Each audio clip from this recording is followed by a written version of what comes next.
This is Charles Haley. You're listening to Nothing But Niners. So now they've got to start from deep in their end of the field, and Garrison Hurst takes advantage of it. He takes the handoff, swings to his right, gets to the 20.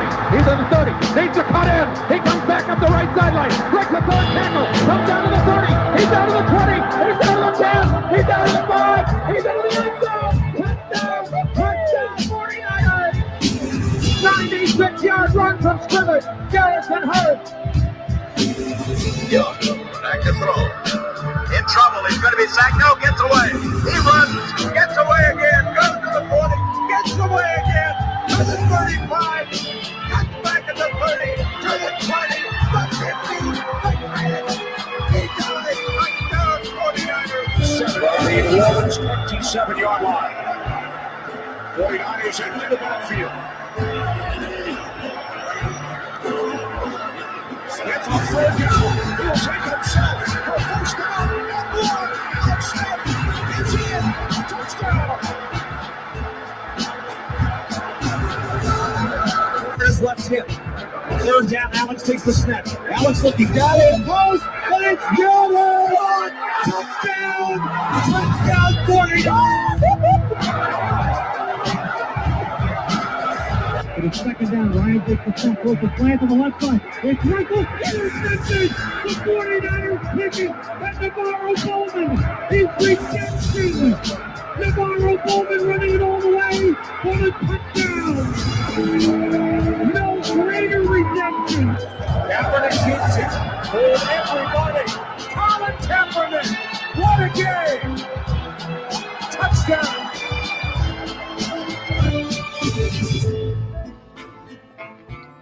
Click, click, boom. What's going on, faithfuls? And Nothing But Niners crew is back. And guys, we are here to bring you guys another fun-filled show. Let me get my man Nick up in here because he should be here already. There he is right there. Guys, the crew is back, and we are here to have a lot of fun. And this is going to be a heartfelt show, man. This is going to be a rough one. There's as much to celebrate as there is as much to mourn and pout about. But, guys, before we do, we want to get through a couple of formalities here. If this is your first time here on the YouTube page, we want to thank you guys for checking us out. Hit that like button, hit that subscribe button, and more importantly, turn on your notifications. We were able to time it pretty well with the pressers today. Brandon Ayuk just went off. I'm not sure if there's anybody else after him, but I think we did a pretty damn good job of timing it this week. Give us a follow on some of our social media pages. Our Twitter and our Snapchat are Nothing But Nine. That's the number 9, ERS. That's Nothing But Niners.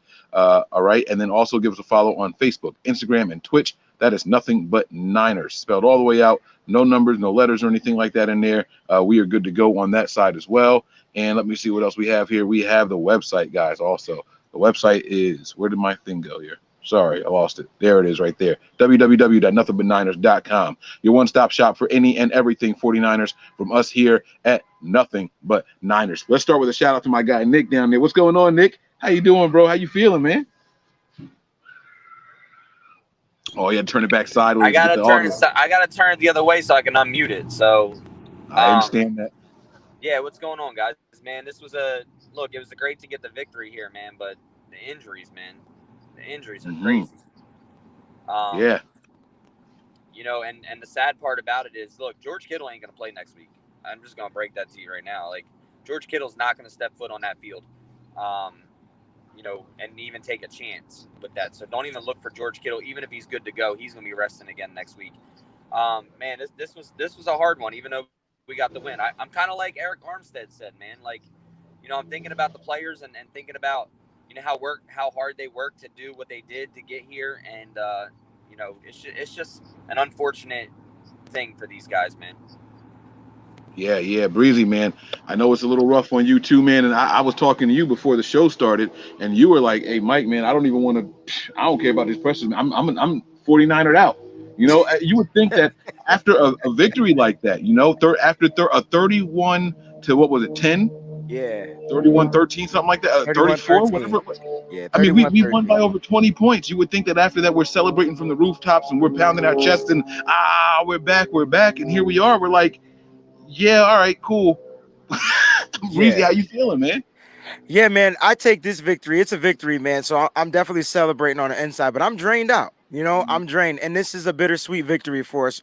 And I think it's bittersweet because of the players that, you know, the magnitude of the players that we lost. You know what I mean? And we're not just talking about losing players for seasons like with the Nick Bosa's or the Solomon Thomases, man. Our mother freaking general is hurt. Our quarterback is injured. I don't think we're talking about that because he came back like Superman and played for the rest of the first half, but he didn't come back there in the second half. So he's out.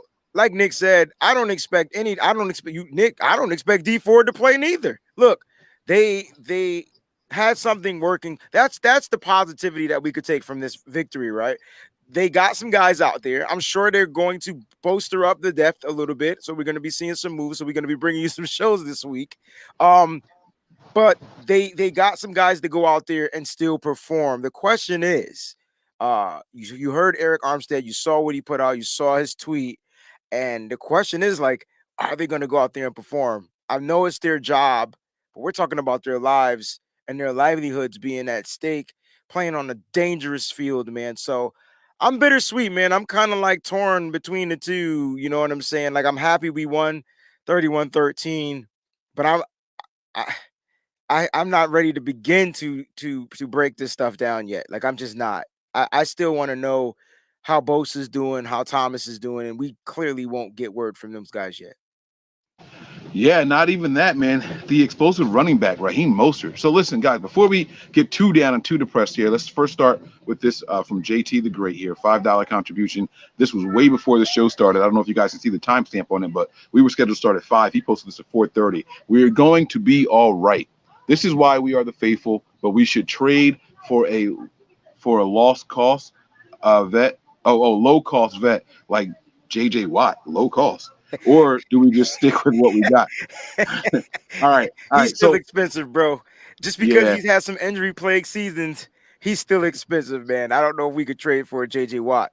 But I definitely get his theory, though. I get his theory, but go ahead, man. I don't think we do that. I don't think we do that at all. Well, what I liked about his tweet was it's 30 minutes before we start, and he's like getting that out there early. Like, guys, let's not get too down on everything, right? We have some traditions that we have to keep and everything, and we're going to get to those. But I thought that was important to start the show with that being the first comment, not just because it was a contribution, but guys, we're going to be all right. Those are the first words out of his fingers in that comment. We are going to be all right.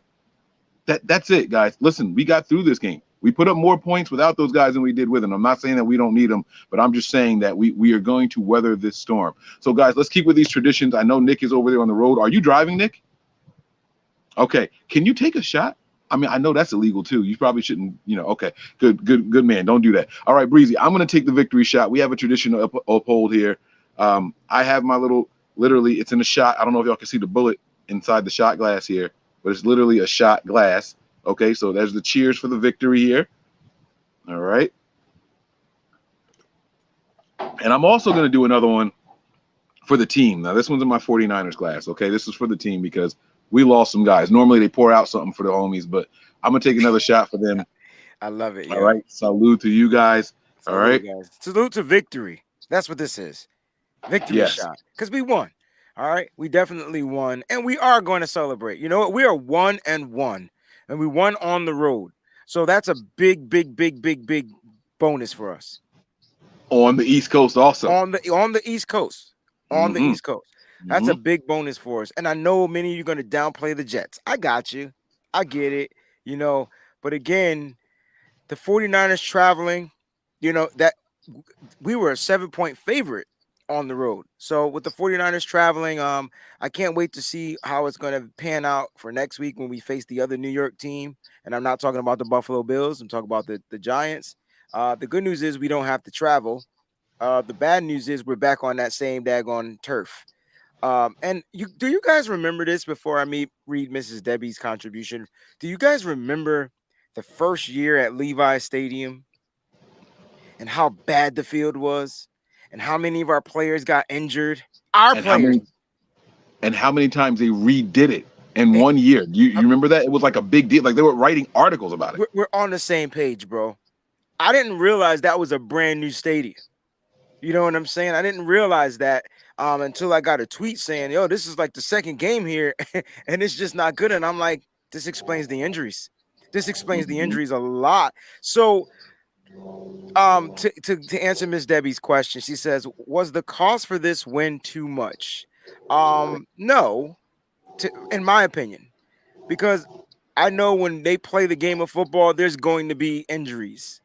The severity of the injuries we'll never know. You try and hope you get out of a game unscathed with injuries, right? Last week, it seemed like we didn't have any injuries, and then came pressure time and week time. All of a sudden, injuries started popping up. Richard Sherman got hurt. D Ford was hurt. Like, we didn't know about injuries. So at least we saw with our own eye, some of the players that ended up, coming out of the game or whatnot. I don't think that this win was the cost of this win was too much. It's a win.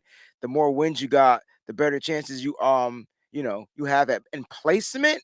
But we definitely do need players like Nick Bosa, Thomas, Raheem Mostert. We need those guys. So we're gonna figure it out. That's something that the 49ers are good at, adversity. Now, Nick, what are your thoughts on her comment here? Was the cost of this win too much? We won, but at what cost, basically? What was the cost, and is it too much?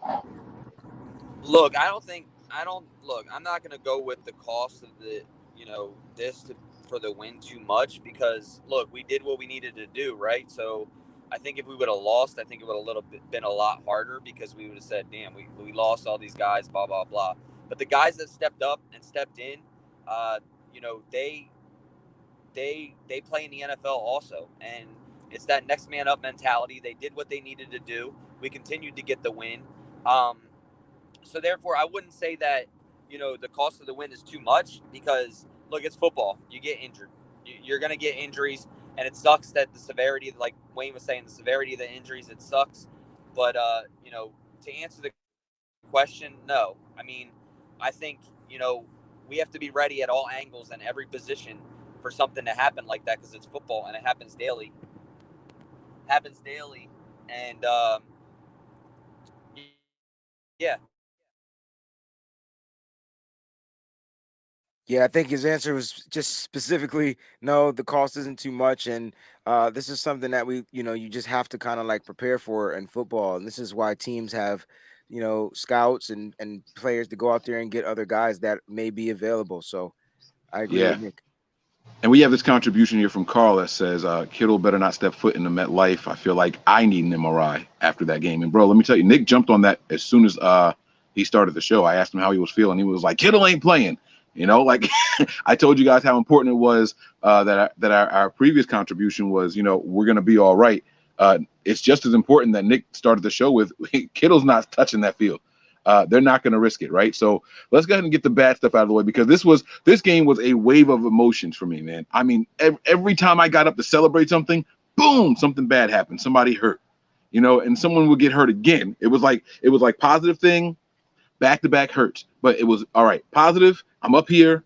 Someone gets hurt, I'm down here. Someone gets hurt, I'm down here. And then, we did something good again, and I'm back up here. And then it's hurt, and then and it would just slowly. I just. This game was it wore me out, guys. It wore me out. But I want to get to a couple of things here. I'm gonna say that the team did a good job protecting the ball. There was that one turnover. It was only when Nick Mullins was in there. Jimmy looked decisive. Jimmy looked really, really good. But I think the team did an excellent job protecting the ball. And that is the name of the game. You have to protect the ball, right? And so if you're gonna protect the ball, I think us fellas have to do the same thing too. Manscaped.com is where you want to go to protect your balls this offseason and during the regular season, guys.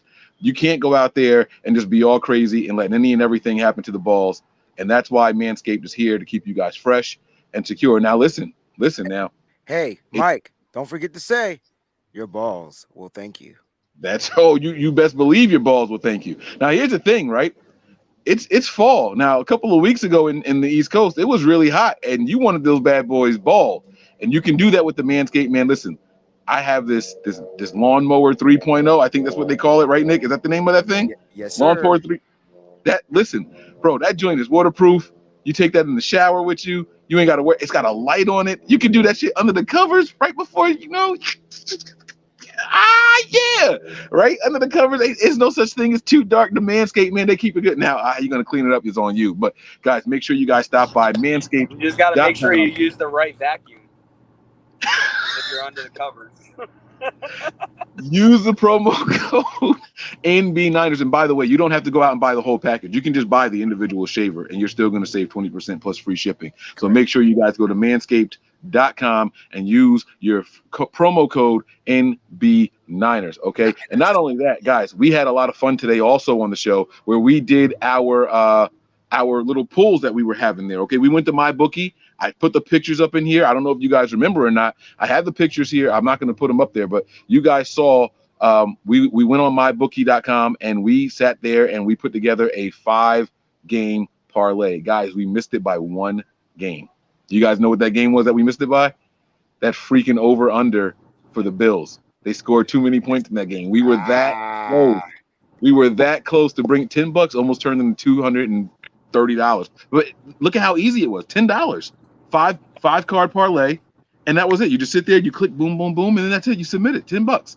$10 almost turned into $230. So it was that close, but it's all good. No, don't put the picture up there. Don't put the picture up there because we got flagged on the last episode. I think it was because of that site. So I don't know. But yeah, so that was that. But make sure you guys go to mybookie.com. Use your promo code NB9ers. They will match your first deposit up to $1,000, guys. So you can go in there, use the promo code NB9ER. It's our promo code for everything. You guys know what it is already. Breezy has it on hats. Nick has it on hats. My head's too big for the hats, but if it wasn't, I would have it on the hats also. NB9ERS is the promo code. Make sure you guys stop by, show some love to the people over at MyBookie, and that's going to do it for the commercials. Now, let's get back to business, guys. All right? Which injury is the most concerning? I know I want to get to the positives, but I got to get to the negatives still. Which injury is most concerning? Let me just give you guys a quick rundown here. All right, with the breaking news from quarterback from Kyle Shanahan here. Quarterback Jimmy Garoppolo has a high ankle sprain. We have yet to discuss this. High ankle sprains are usually a 3 to 4 week injury. Okay, these guys can miss significant time. Now, I don't know if that's what it is. If it's like, I don't know the degree of the high ankle sprain because Jimmy played on that for the rest of the half. So you know that the adrenaline usually wears off. These guys feel worse. We saw Kittle do the same thing last week, right? He came out, played the second half, and all of a sudden they were like, yeah, he's going to miss some time. This could happen with Jimmy Garoppolo.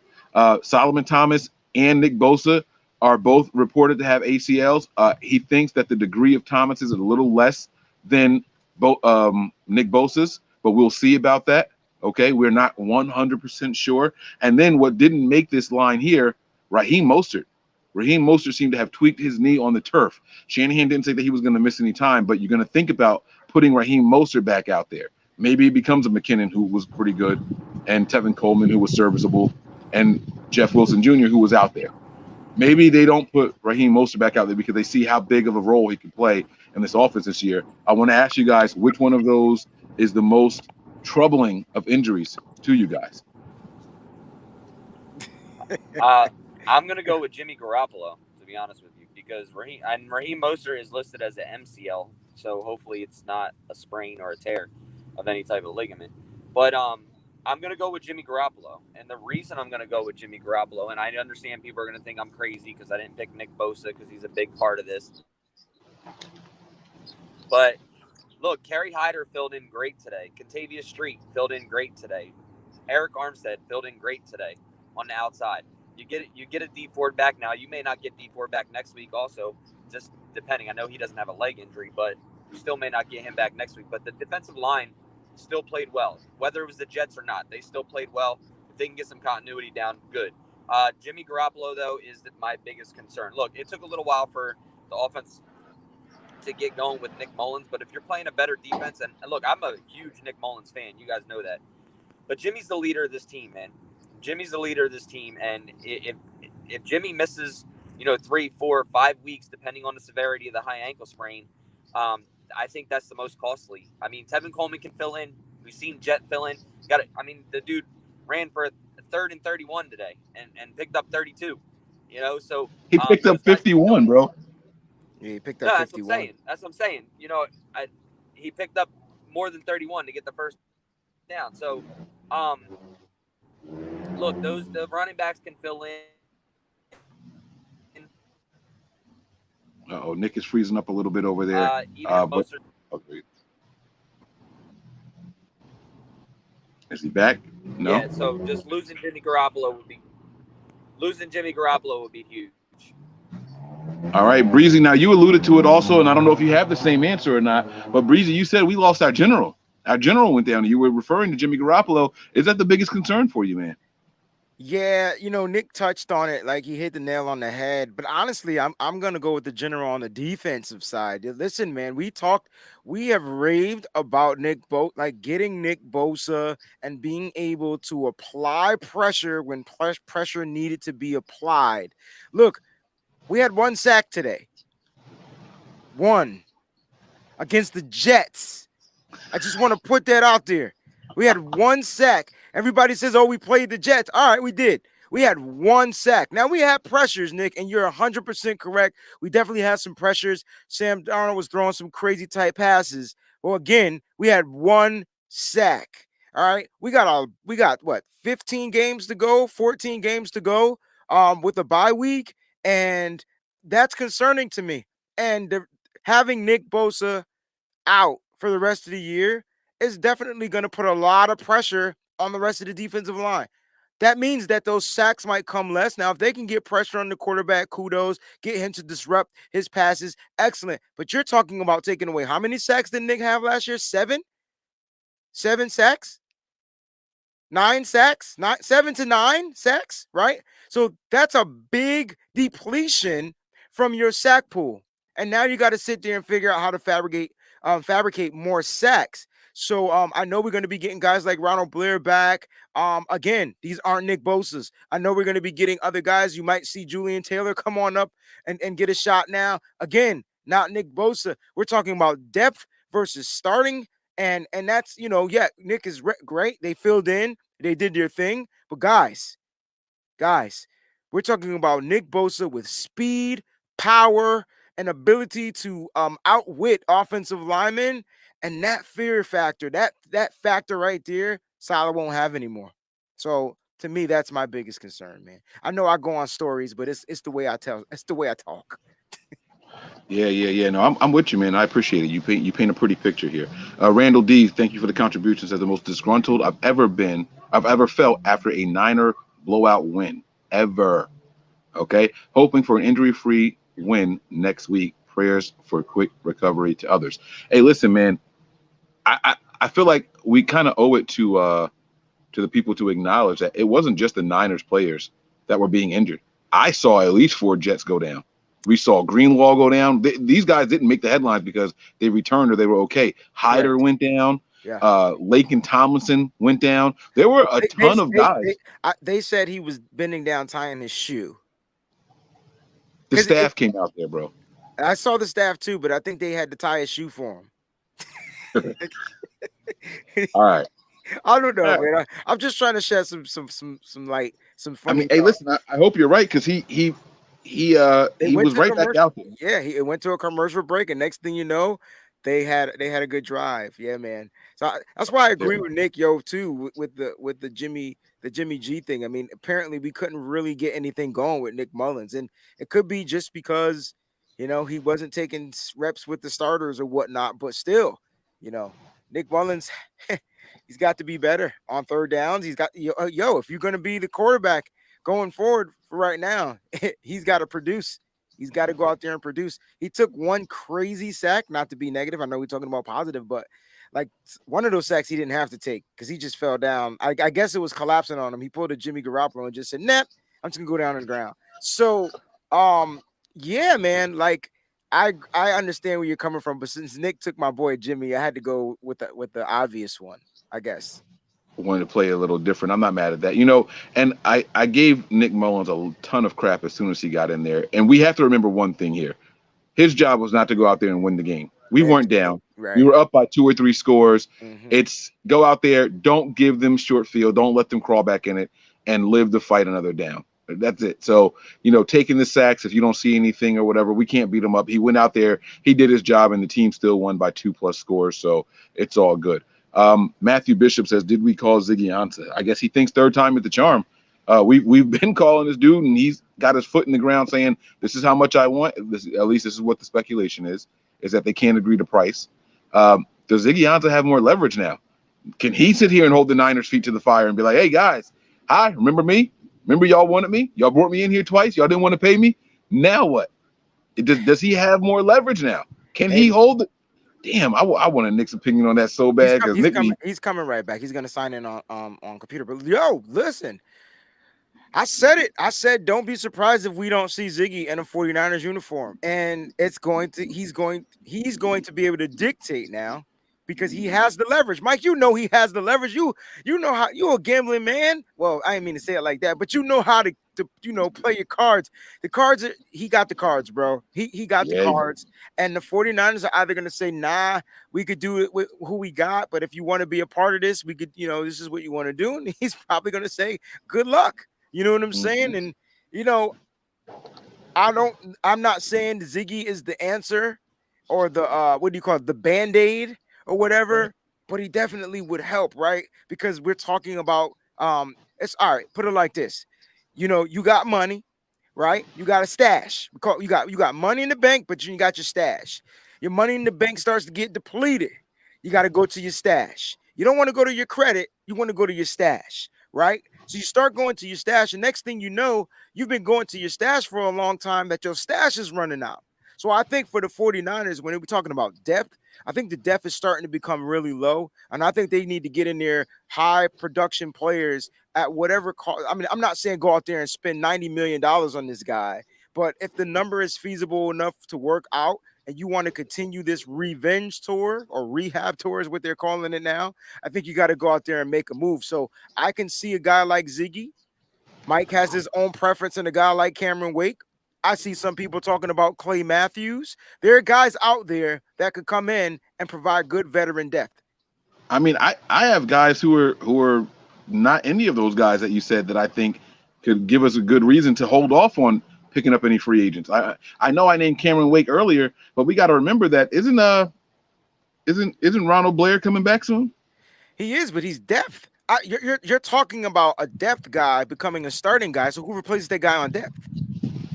Well, if Hyder's going to be the starter, why can't Blair? I mean, look, as far as I'm again, Hyder is depth. You're asking guys. It's different. I can't. Oh, I hear you, but I see. Okay, so when there's no starters out there. Okay. There's nobody out there better than D Ford and Nick Bosa. Let's be honest. Okay. D Ford is coming back. Right? Nick Bosa. Right. Nick Bosa. Yo, this squirrel is really running up on me like I owe him trying money, to get it nuts.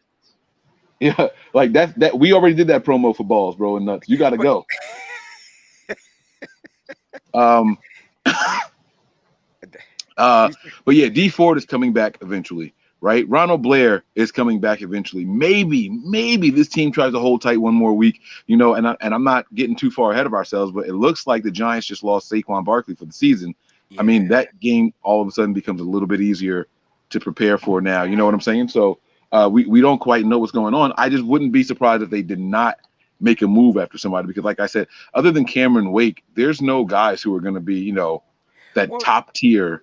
I like Ziggy because him and Kocurek has a relationship. So if you followed the team last season, what did Kocurek do when we had to get depth? He brought in guys he was familiar with, right? That's when you saw that dude's what was his name? Zeidel or whatever. I can't remember his name. He brought in a defensive end that he was familiar with. So I can see Zettel, yeah. I can see him trying to get a guy. Again, Zettel agreed to play for probably like peanuts, whereas Ziggy says, "Yo, man, I could get you some sacks." And you know what, Mike? A person in the chat, I think they made a great point about pressures and sacks, and I get it. It's about getting pressures. I understand that. I'm not that dumb, but when the sacks are the bonus. Right. So when you take a guy that was able to get you 9 sacks plus pressures and just go with a guy that can only get you pressures, aren't you selling yourself just a little bit short? Just a little bit. You know what I mean? Like that's what I meant by that. So you can't replace, Nick Bosa because he has a certain set of skills. He has a unique set of skills, right? But you need to figure out a way to fabricate some of those things. Saleh, if I said it earlier, he's auditioning for a head coach this week, next week, the home week, the week after that, probably up until week 7. He's gonna get a job somewhere. If he's a good play caller, like if he can really figure out a way to manage his team out of this adversity on the defensive side of the ball. Yeah, man. I completely agree with what you're saying there. Now we have some flowers also. We got to give people flowers. There were some, Absolutely. there were a lot of players who we called out last week, and I think they stepped up. Yes, sir. And I have somebody in mind in particular that I want to go with, but I'll give you the floor if you want, unless you want me to go first. No, set it off on the left, bro. You got it. Right? I think we got to start with Eric Armstead. We Man, called him out. We called him out. People were saying, "Yo, you got all that money. that You was got my all that first money." tweet today.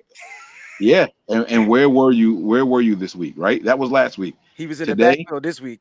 Eric Armstead lived behind the line of scrimmage, didn't he? That boy had what, 4 or 5 pressures, a sack. I mean, had he the should have sack. had 2. But Mhm. you know, I mean, it is what Eric Armstead was getting. He had batted passes. I mean, Eric Armstead looked like the guy that we paid. He looked like the guy that earned that paycheck this week. Absolutely. And this is why I have to paint a picture for people. You know, people are messaging in the comments here. You know, the Cardinals are killing the Washington football team, right? And I get that. We tried to explain to people that quarterback is going to give teams fits. It's not just the Niners. Right. It's not just the Niners. He's going to give teams fits. This is the same thing that happened when Cam Newton first came in the league. Aaron Rodgers, Lamar Jackson. I mean, Lamar yeah. Jackson. You know what I'm saying? Russell Wilson, RG3, Colin Kaepernick. All these guys when they first came. Andrew Luck. When these guys that could move, when the play broke down, came into the league, they gave the league fits. It took 2 or 3 seasons to get these guys figured out. Mhm. It's okay. They're gonna have their moment. You can't overreact to a defensive line not getting home against mobile guys like that. And I think we owe this young man a little bit of an apology. He came and he showed, hey, I'm Eric Armstead from Sacktown, turf or not, I'm out here and I'm getting after it. That's my first guy. I love it. I definitely love it. Yo, I'm gonna go on the offensive side, and a lot of people didn't want this team to sign this particular type of player because he can't stay healthy. It looks like the whole 49ers team can't stay healthy. But me being said that, yo, I'm going to give my flowers to Mr. First Half himself, Mr. Jordan Reed, right? Because after that one pass in the second half that was a little too high, Shanahan was like, you're done for the day, right? But Jordan Reed definitely did what he was supposed to do. He came out there, he moved the chains on third down, got 2 touchdowns in the red zone. That's Nick's guy. That's Nick's red zone player right there, Mr. Jordan Reed himself. CT guy represent. You know what I'm saying? And it was really cool to see Jordan Reed get a little bit more gameplay, in his second game. And all we're going to do is continue to watch him progress. As long as he goes out there, he keeps his health first and things like that. Jordan Reed is going to be a breath of fresh air for whoever, Nick Mullins, Jimmy Garoppolo, CJ. I don't care who throwing him the daggone ball. No. He has hands. And not only does he have hands, can we talk about the man's footwork? This is when I wish I could go to the screen and push play like Kenny Anderson in basketball and hit the joint. Let's go look at this dude's footwork right here. He catches the ball, right? A little underthrown, takes it, gives the 1-2 jukey juke, and gets in the end zone. Jordan Reed, touchdown, 49ers. Yeah, man. Yeah. That's my guy. He looked great, and that is a great person to give flowers to. Nick, that's what we're doing here, man. We called out a lot of players last week. Doesn't have to be anybody that we called out, but what we're doing now is we're giving flowers. My first guy was Eric Armstead. You just heard his. His was Jordan Reed. Who do you have, man? We're spotlighting players who played really well this week, whether it be despite what they did last week or just in general. The team didn't give us a lot to be happy about last week, so here we go, man. Well, the obvious answer would be number 10. Obviously before the injury, but I'm going to go with 99. I'm going to go with Javon Kinlaw. And Javon Kinlaw played well, man. He had a one play where Fred Warner got juked out of this world on a tackle, and he chased him down, made a tackle, saved the first down, made a great play there. He was in the backfield doing some, giving up some good pressures, obviously making some tackles, but I think he came a long way from where he was in week 1 with 1 tackle. And I think he was, whether he had tackles or not, he was around the ball, he was making plays, and he was chasing down. So I'm going to give him the flowers. Yeah, man. Very disruptive, man. 2 tackles on today. Very disruptive, like Mike said, in the backfield. That guy's going to be a problem as he continues to grow, man. He's going to be a problem. Hey, that player you were talking about, that was their wide receiver, Barrios, or however you say his name. And it looked weird watching this big dude squash a little dude. Like, it was crazy. I was like, he's not getting up. So yeah, man, that was kind of cool. Before we keep going, I just got to tell you guys. So Doug and them, the chapter for Jersey Shore Empire, gave me some stickers for you guys Awesome. to send you to, and also some masks for you guys. Yeah. Okay, all right. So I don't want a mask that Nick wore already. That better not be mine. no, they're all right here, all in a place. I'm just messing with you, brother. You know I had to get you. Big shout out to those guys, man. I got some card decals for you guys. That was right on the money, Mike. And I also got, paws. I also got some masks for you guys as well. So Yeah. awesome. Big shout out to Doug and Gil over there at the Jersey Shore Empire. As you see the flag in my background. Thank you guys very much. We appreciate it, man. Yeah, big shout out. I rock anything that says New Jersey and San Francisco on it. You know how I get down. I got a shirt that says, I don't even know. My mom bought that shirt for me because she just knows how I get down. I'm Jersey proud. I'm Niner proud all day, every day. So if it's got the state of Jersey on it and it's got the Niners on it, put that in ink on me. You know what I'm saying? So I'm with it. Thank you guys very much. We really appreciate that. We're going to continue, though. I have more flowers to give. I'm going to give this to two players in our secondary today. I'm going to give it to Emmanuel Mosley and Akello Witherspoon. Emmanuel Mosley didn't have the best of games again, but it was not as bad as last week. I think this week really helped him out. He had, I believe, a pass interference or two, but he did not allow anywhere near the same amount of receptions. He had the 2 tackles today, the 1 assisted tackle. I felt like he I'm not going to say that his confidence is back, but I felt like Emmanuel Mosley didn't let last week determine who he is as a player. It's easy to sit back and really, really beat yourself up. And I don't think that he allowed that to happen. That's a good point, Mike. That's a really good point. Yeah. And the other guy is Akello Witherspoon. Now, I tracked a lot this game with these DBs. I have Akello Witherspoon allowing 2 receptions. That one was for a first down. I believe it was in the first or second quarter. It was before halftime. I know that.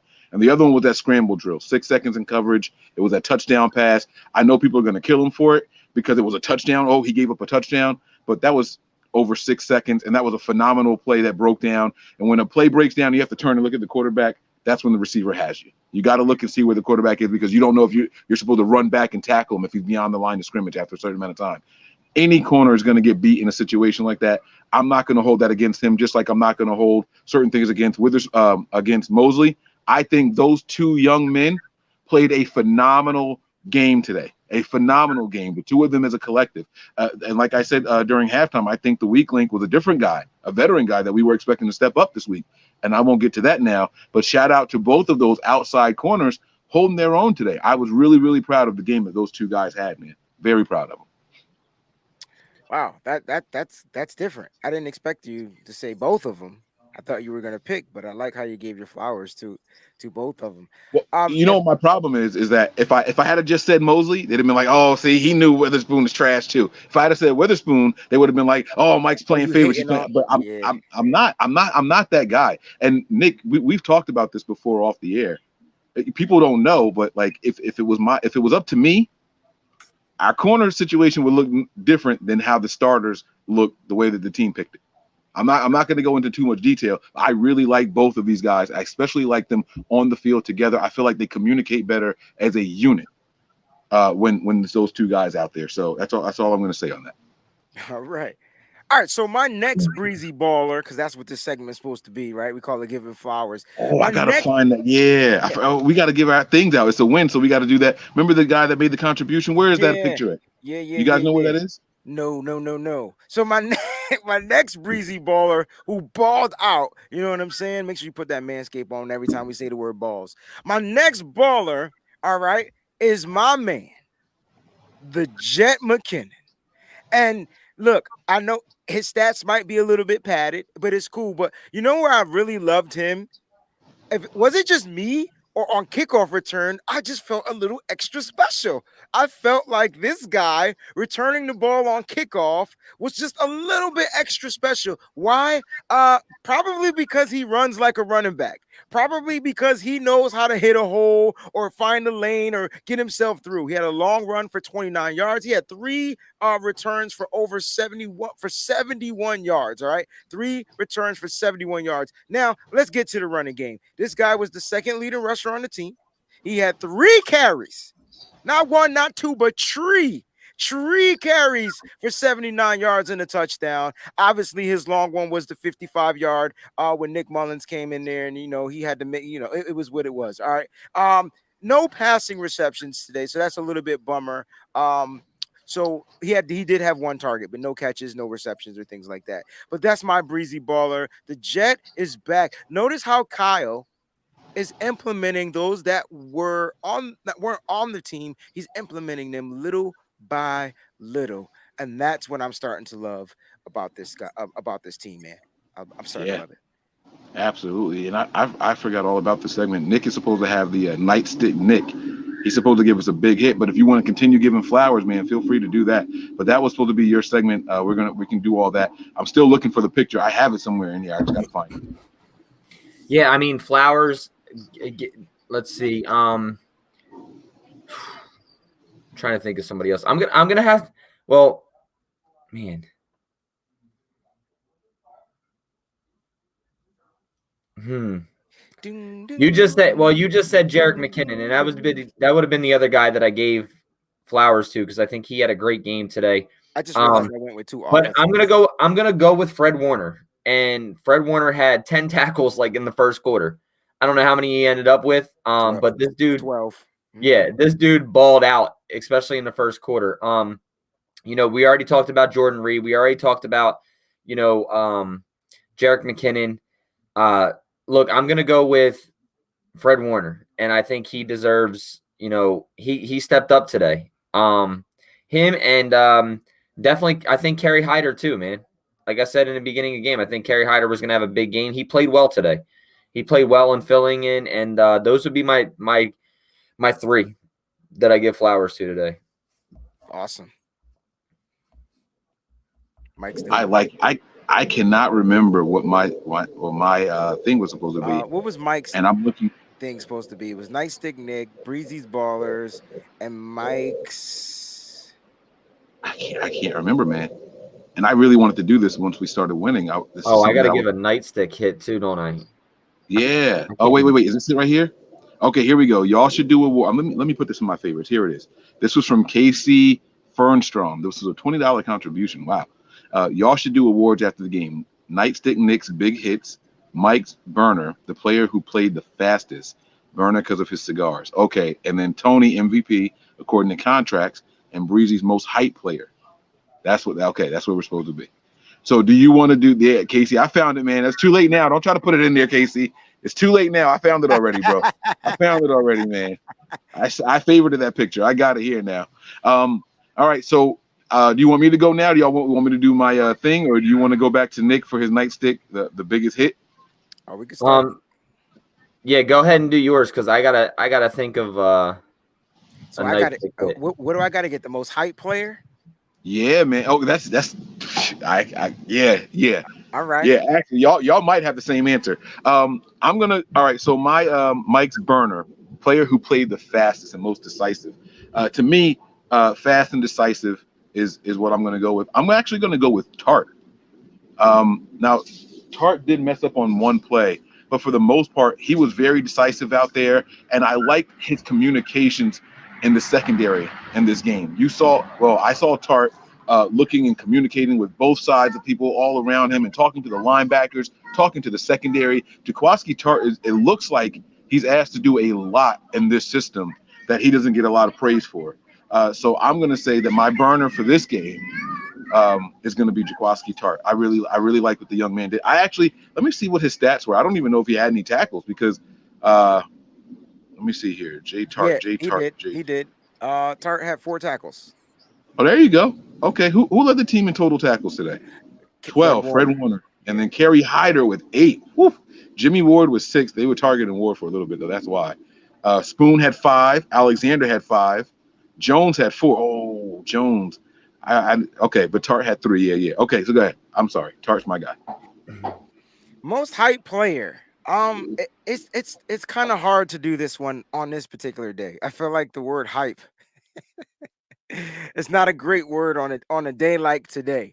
Because the hypeness definitely wore its welcome out. Like, as players, once Nick Bosa went down, once Nick Bosa went down, Jimmy G got hurt. Like it just seemed like the hypeness kind of went out. But oh man, I wish I was Nick at this point, yo, because I know who my nightstick would be, and you probably won't give it to him, but that's who my.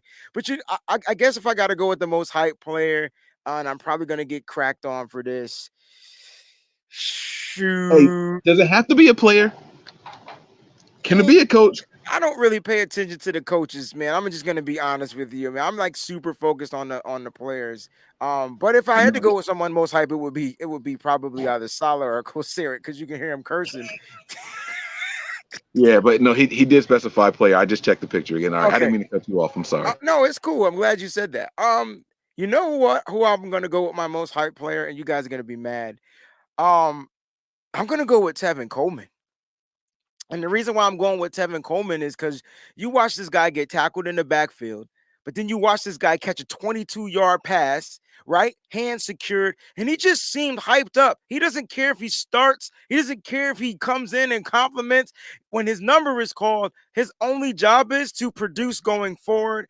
And I just saw a lot of hypeness out of Tevin Coleman today.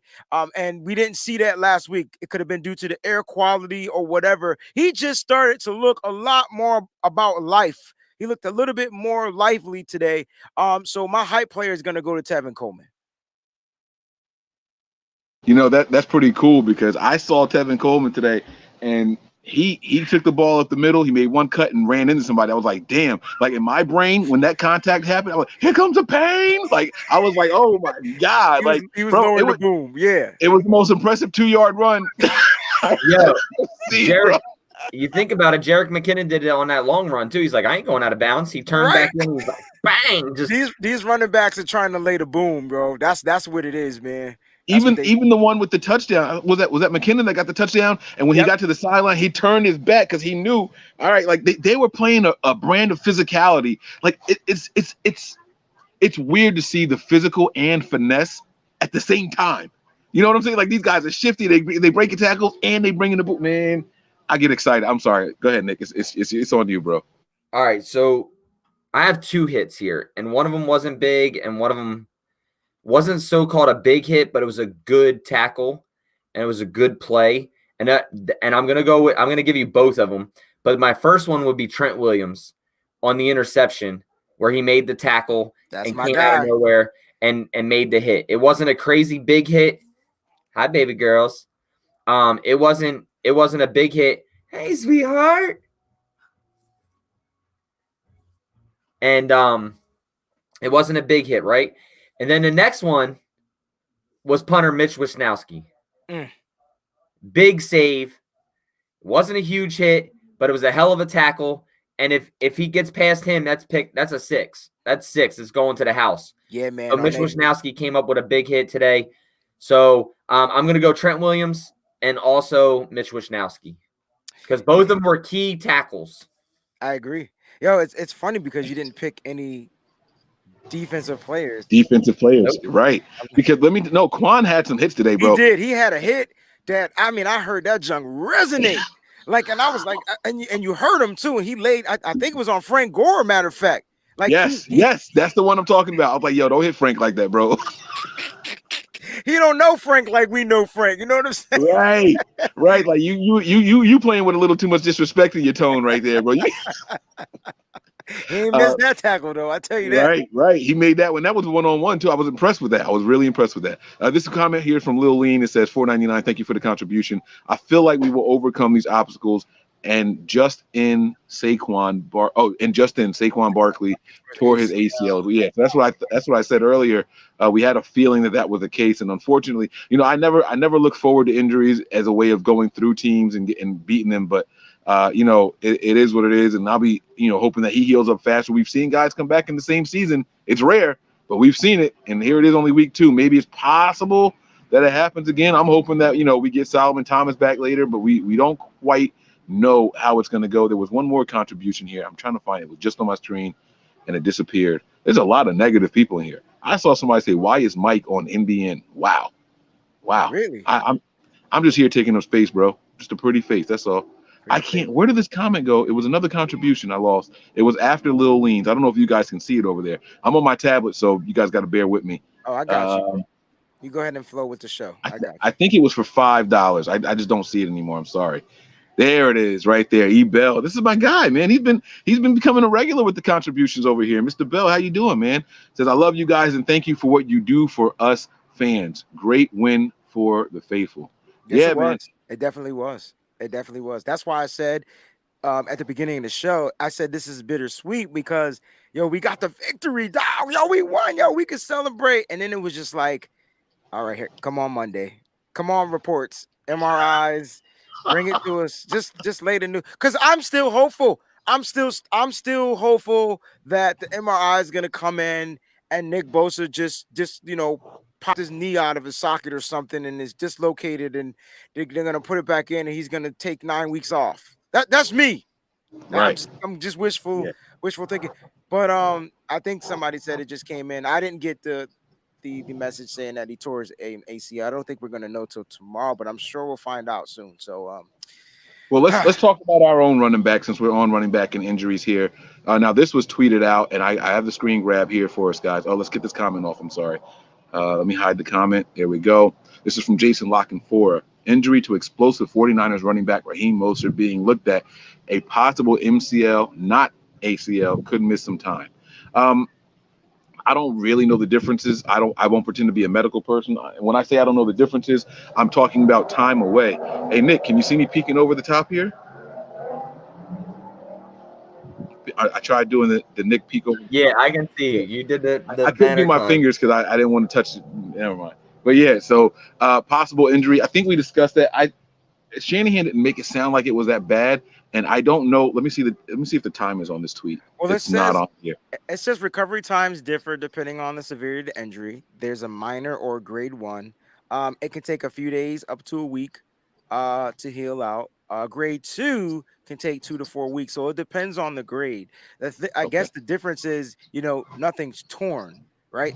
It's probably bruised. I mean, obviously the MCL is different from the ACL. We're talking about ligaments here. But yeah, we don't know the severity of the strain.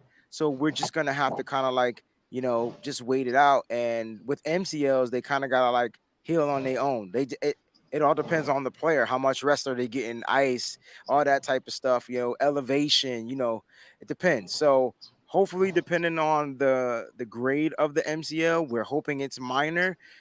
It looked minor because he was able to walk off into the locker room before the half. He just didn't walk back out. I never saw him even seeking medical attention. Yeah, man.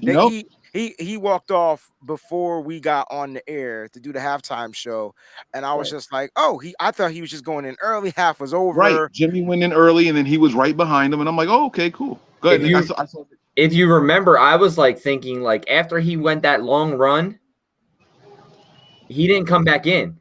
The second one where McGlinchey held, and I'm like, why is Kevin Coleman? He was back in. He had a couple of other runs. He was getting beat up. That was my issue. What I'm saying is he didn't come back in for longer than what it would have for him to get his breath. No, I know what Nick is saying. So he had that long run, and normally you sit out one play to catch your breath, and then you come back. He sat out the whole series. I think it was the following drive. Yeah, but I'm just saying he came back, and then he couldn't break. They were covering those ends. You know what I'm saying? And he was starting to get stopped in the backfield. So, like I said, we're gonna have to figure out to see what it's gonna be. And by the way, I know I gave it the tart, but Mostert probably deserves the Mike's burner for this week because I've said it on this show before, and I'm gonna say it again. Mike, 80 yards. I have never seen this guy run down from behind. 80 yards. If he gets past somebody, it is over. I have never seen him run down from behind before, ever. And look, is this official? It was 23.09 miles. Is this official? Wait, yeah, it was the fastest in the last 5 years from the line of scrimmage. That's faster than Breida? Yeah, bro, that was faster than anybody. In the last 5 years for 23.09 from the line of scrimmage. I'm not going to ask you again because you said it was faster than anybody, but I just feel like I want to keep asking. Keep going. That was faster than Tyreek Hill. That was faster than what's the other dude's name in Kansas City? Oh, he was in Kansas City. What's the other one? He's with the Browns now. Yeah, Jamal Charles was fast. Who else is it? Bro. Yeah. Chris Johnson. Chris Johnson was fast. Hey, you know what? Symmetry. I thought Breida was 22 too. Yeah, no, he was 22. Breida had 22.04. But Mostert was faster than him last week. Last year, yeah. Mostert was faster than him last year also. Breida was the second fastest on the team last year. Yeah, but that play that Mostert had this year in the very first game, he was faster than Breida was last year. Breida was like 22.3 something, and Mostert was 22.79 or something like that. Right. Last year, both of those guys were in the top 3 for speed, and Mostert was actually faster than him. So listen, we had this conversation on here before, and I won't stay on this too long, right? And yes, it was Kareem Hunt. That's the other fast guy I was talking about. I'm sorry, yo. I gotta put this up there, yo. All right, Chrissy. She must don't have a new Hyundai either, yo. She must got one of the older joints. You know what I'm saying? Because the new ones look. I love it. I love it. Hey, but damn. So we talked about this before, and I kind of got laughed out the building. But I'm going to ask you guys this question again, right? Is Raheem Mostert the best back in the Kyle Shanahan system as far as Aaron? Not is he the best back in the NFL? Yes. Is he the best back in this system? He's the best running back Kyle Shanahan has ever coached. He's better than Devontae Freeman. He's better than Tevin Coleman. He's better. He's the best running back. Now, I like Tevin Coleman. I like the way he sets up stuff. He's better than Alfred Morris. I think stumbling and bumbling upon a Raheem Mostert and Raheem given this opportunity, I think this Kyle Shanahan is like, shoot, I'm a lucky son of a gun. So yes, sir. Because now you're talking pass catching, you're talking run blocking, and you're talking be able to just beat a whole 11 guys on defense. Nick looked like he might disagree. Nick is showing some resentment. He just want to be. Come on, Nick. Go against the grain over here. Go against the grain like your lawnmower 3.0. Throw me some names, Nick. Convince me otherwise, bro. No, I was just trying to throw you guys. Oh, you suck, man. I knew. I thought it was coming. Definitely. No, definitely. Oh shoot, we got a $5 contribution. I'm not reading this one. Go ahead, Breeze. It's all you. These injuries are weighing heavily on our team. Like I can't hear you. You broke up. You see how they set me up? All right, I'll read it again. These injuries are weighing heavily on my team. But we can lift this weight and move on. Hey, man, listen. Those fat chicks got more cushion for the pushing. That's all I'm going to say. All right. So thank you, E-Bell, for the contribution. We appreciate you, brother. And it's fall time. It's about to be winter time. You better go get you one time for the big girls. One time. Can I read this one to redeem myself, please? Yeah, go ahead. You got it. You see how they set me up, though, out there? Nick hid under the joint. Mike was like, yo, Breezy, you read well. Go ahead and read this joint, man. You got this one. And I didn't read. All right, man. My man Callie, yo, this is my brother from another mother, yo. Thank you for the contribution. He says, yo, can we give flowers to Mostert? You absolutely can. I didn't mean to answer that right then. I should have thought of that. Because I remember many of you guys, fans, he put that in parentheses, out there throwing shade when Mostert got his contract. We about to talk smoke. Mike, puff that smoke in the air one time. Because I said, yeah. Let me move my mic. Yeah. That's smoke for you, baby. That's smoke for you, baby. That's the smoke, right? Because y'all was complaining about giving this guy, you know what I'm saying? Wait a minute, Nick, did they give him more money? No. He didn't even ask for $1 more. What did he want, Nick? Guarantees. No guarantee. Woo! They don't know nothing about life has no guarantees. They don't know nothing about Joe and Chico the Barge. That's all he was asking for. This guy goes out there and runs an 80-yard catch, takes an 80-yard pass to the house. Runs 80 yards, takes a 76 pass touchdown to the house. And if I could smack the smack out of McGlinchey, it was another 67-yard run to the house. That's 50+ yards to the house in 2 weeks. but y'all don't want him to have no guarantees. And they didn't want him to have any guarantee money. Come on, bro. The disrespect is unbelievable. Unbelievable, man. And hey, I will say we were ahead of the curve here. We were trying to tell people, guys, he just wants guarantees. He's not asking for a new contract. He don't want to be the highest paid guy in the NFL. He just don't want to get cut and go home with nothing. That's all it is. That's all he was asking for, some guarantees. Just rework it. Man, having a new baby, and he can't buy the baby no Pampers because if he don't play football, he don't get no money. And y'all crying. He ain't earned it yet. Mm-hmm. I'm sorry, man. I'm a running back. That's what Nick, played. This one's for you, man. This is from our guy Sean here. Sean, man, he says McKinnon looks shiftier than Mostert today. Now, this is interesting. This is a good point. Nick, what are your thoughts on this? I agree with him, to be honest with you, because Mostert's runs were, get past one guy, make one cut, going. McKinnon was being shifty and getting and juking people out, moving left to right, looked good on his knee. And then, even the touchdown run, like he had to make some moves to get there. He did. He got there. Bang, whatever. But I definitely agree with Sean here. Shiftier than Mostert today. Definitely shiftier than Mostert. Shifty, low down, gritty, and grind. Shifty. Y'all don't know nothing about Onyx. I gotta put Onyx was my favorite rap group before Slaughterhouse came out, bro. Don't do that. Don't do that. Onyx is my group. Onyx is why DMX is my favorite rapper. I first heard him on there. Never mind. I got you. Shut him down. I got you, bro. Yes. You know it already. Here we go. Rafael Aguilar says here, yo, Breezy, talk your ish about McGlinchey. Is he a bust? Guys, we got to get to it. We've been on him since last season, guys. This is the Overreaction show, baby. Mm-hmm. Listen. Mm-hmm. You can tell I've been watching my man on that BK commercial because I got the baby going on right now, baby. Listen, yo, I don't know if he it. He look it, but he don't play it. So we might have to cut the it or do something with the it.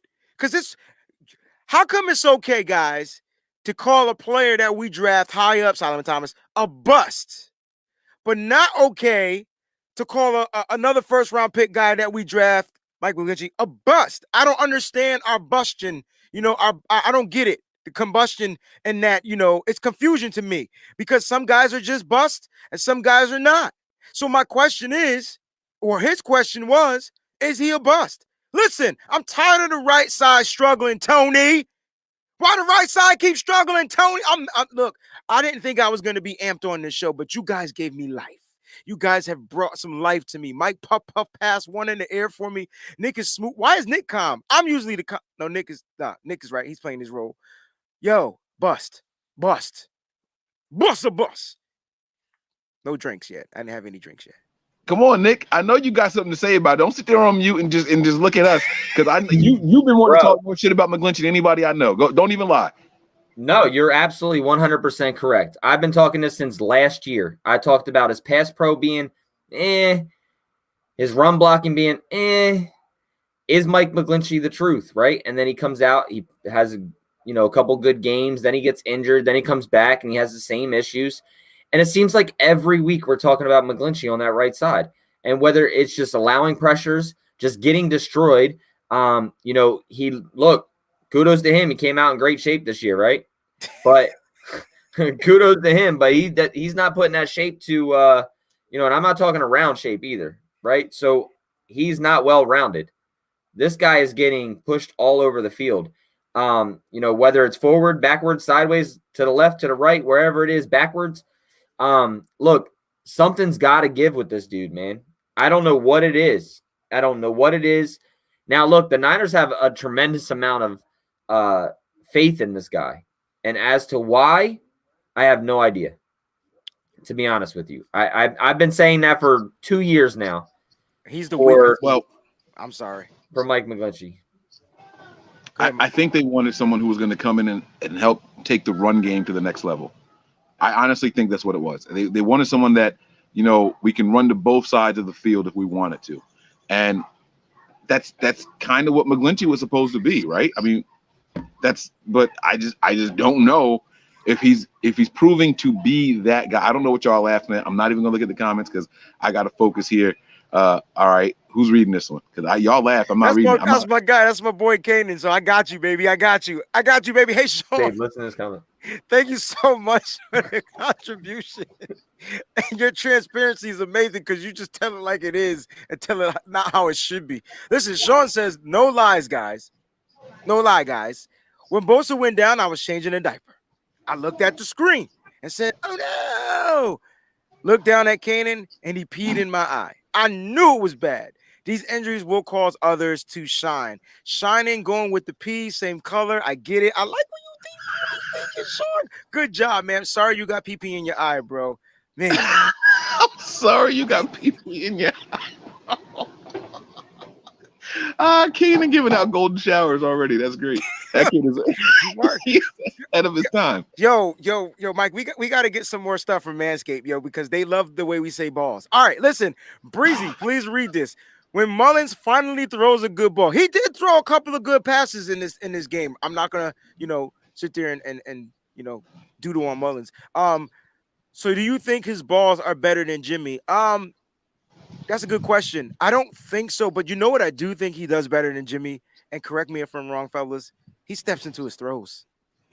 And the fact that he steps into his throws, you're able to see better trajectory on his passes when they're going to those wide receivers. But I just don't think that doesn't make him better than Jimmy. Jimmy has the wit of a quarterback. We saw it today. His decisiveness was crazy. He was on point. His precision was crazy. Yeah, I liked what I saw. I thought Nick was going to go from there, but let me get this off here because I can't see when Nick is off of mute, so I know when he's going to say something. I was very, very hard on Mullins when he first stepped in. I think we were still doing the halftime show when Mullins was in there, and I was, ready to curse out the TV and everything. But like I said, you have to step back, and unfortunately, it's the overreaction show. I should still be overreacting. When you step back and realize what they were asking them to do, just don't lose the game. Don't give them the ball in good field position. He had that drop ball. Remember the fumble? It was one of his first snaps. He snapped the ball, just dropped it, and then dove on it. The interception, it was just – it was looking like this game was going to take a turn. It really was. But I don't know what happened on the sidelines. He went over, he maintained composure, and he got it back, and he led some scoring drives. So, you gotta be happy about that and just be grateful, knock on wood. Everything worked out in our favor at the end. He's probably going to be the quarterback next week, unless, we'll get to that later. But he's going to be one of the quarterbacks active for sure next week. I don't know if he's going to be the starting guy, but I think he pulled it together and kind of reacted the way that you want your backup to react. You go out there, that first drive is going to be and then decompress, focus, and go do what you're here to do. You already made the team. You're not auditioning anymore. Go out here and do what we know you can do. And I think that's what Mullins did. Nick, what are your thoughts on him? Yeah, look, I can't give the interception to Mullins. That was on Jerick McKinnon. Like, you got to catch that football. It was behind him, and the throw was late. Yeah, the throw was late, and it was behind him. I know. Look, that's from first observation. Like, okay. But I'm telling you, I think. Yeah, I watched it 3 times. Yeah, once we watch the film on it, I don't know. Look, I'm not going to put that solely on him, right? I'm a big believer of when a football touches your hands, you catch it. Like I'm a big believer of that. But everybody don't got that turnaround. I got you. I'm with you, Nick. Yeah. I'm with you. Look, either way, look, it looked, Mike, you were right. It looked like it was going to take a turn for the worse, right? And Mullins leaned on this team, and the team leaned on Mullins, and we came out victorious. And victorious. Victory. We can't get sued because we didn't say the other word. You know what I'm saying? So the doctor said I need about 3 weeks of recovery, Jimmy. All the nurses is loving me, saying the best part of the day is my half, feeding me breakfast and giving me a sponge. Let me stop. All right, go ahead. Okay, all right, I'm getting it. All right. I can't fill in there.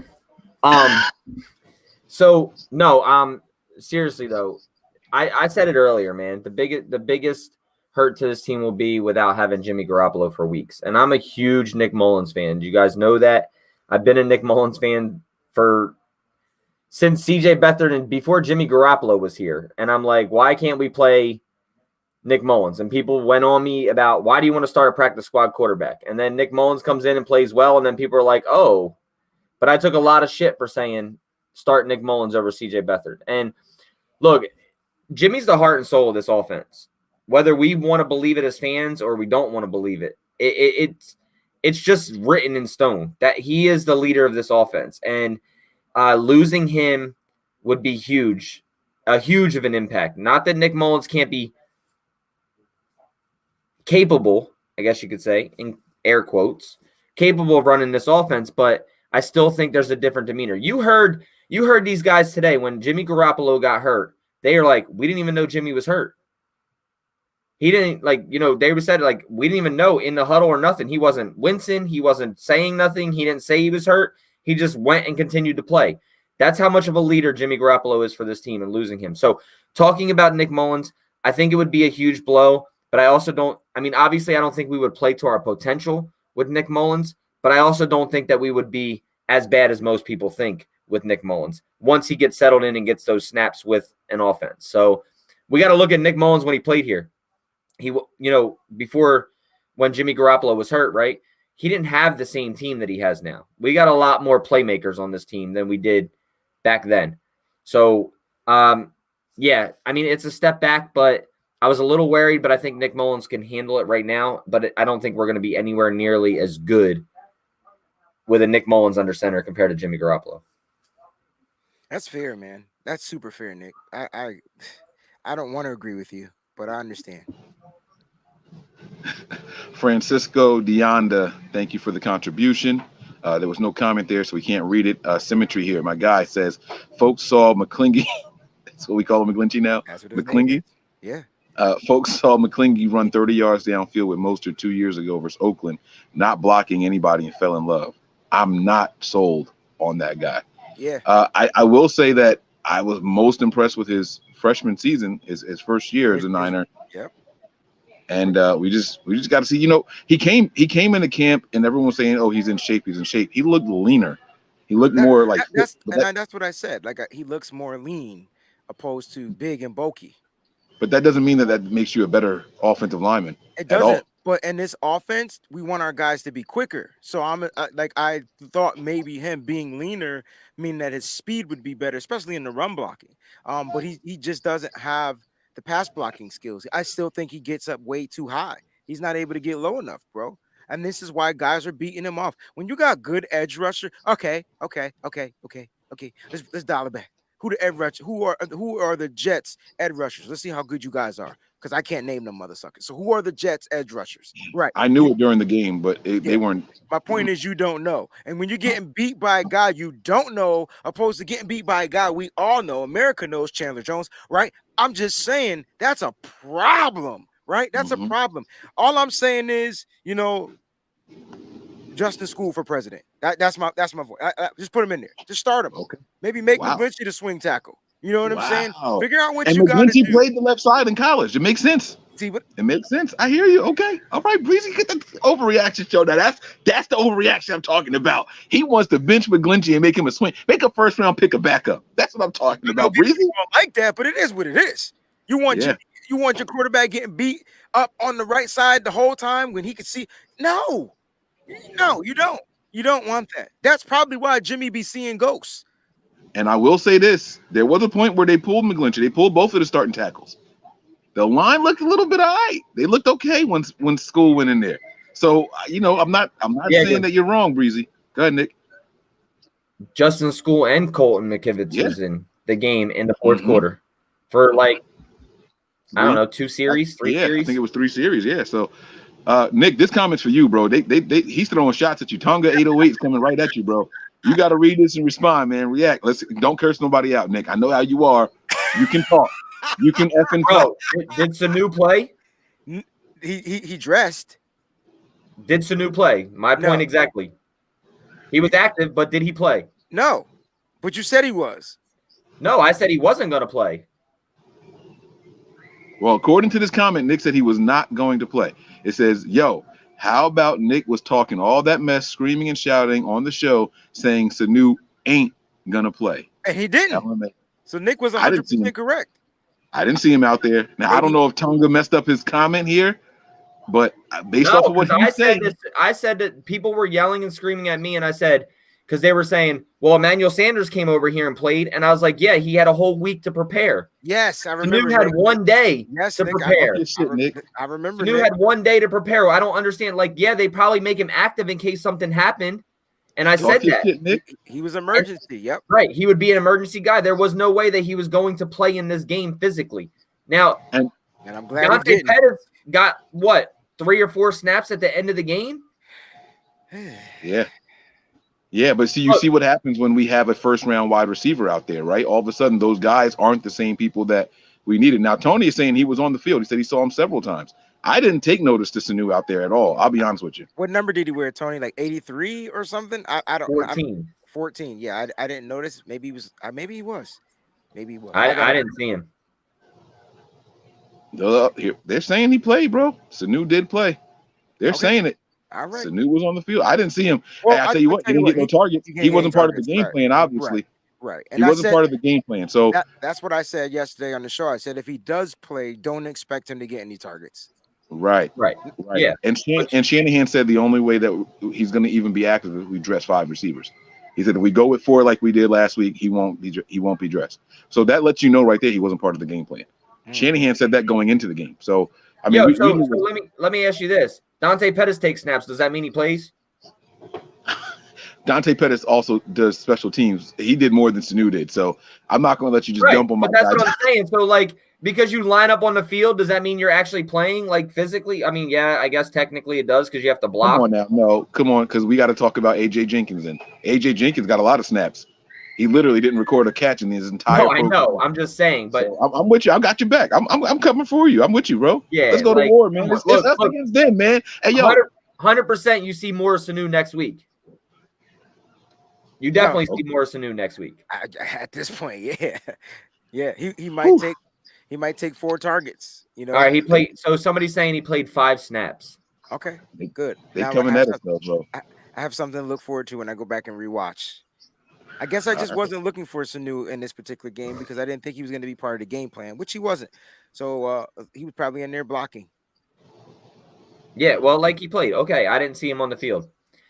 To me, I didn't think going into this game. I did not think he'd be a factor. I didn't think he'd record 5 catches. All right, he got 5 snaps.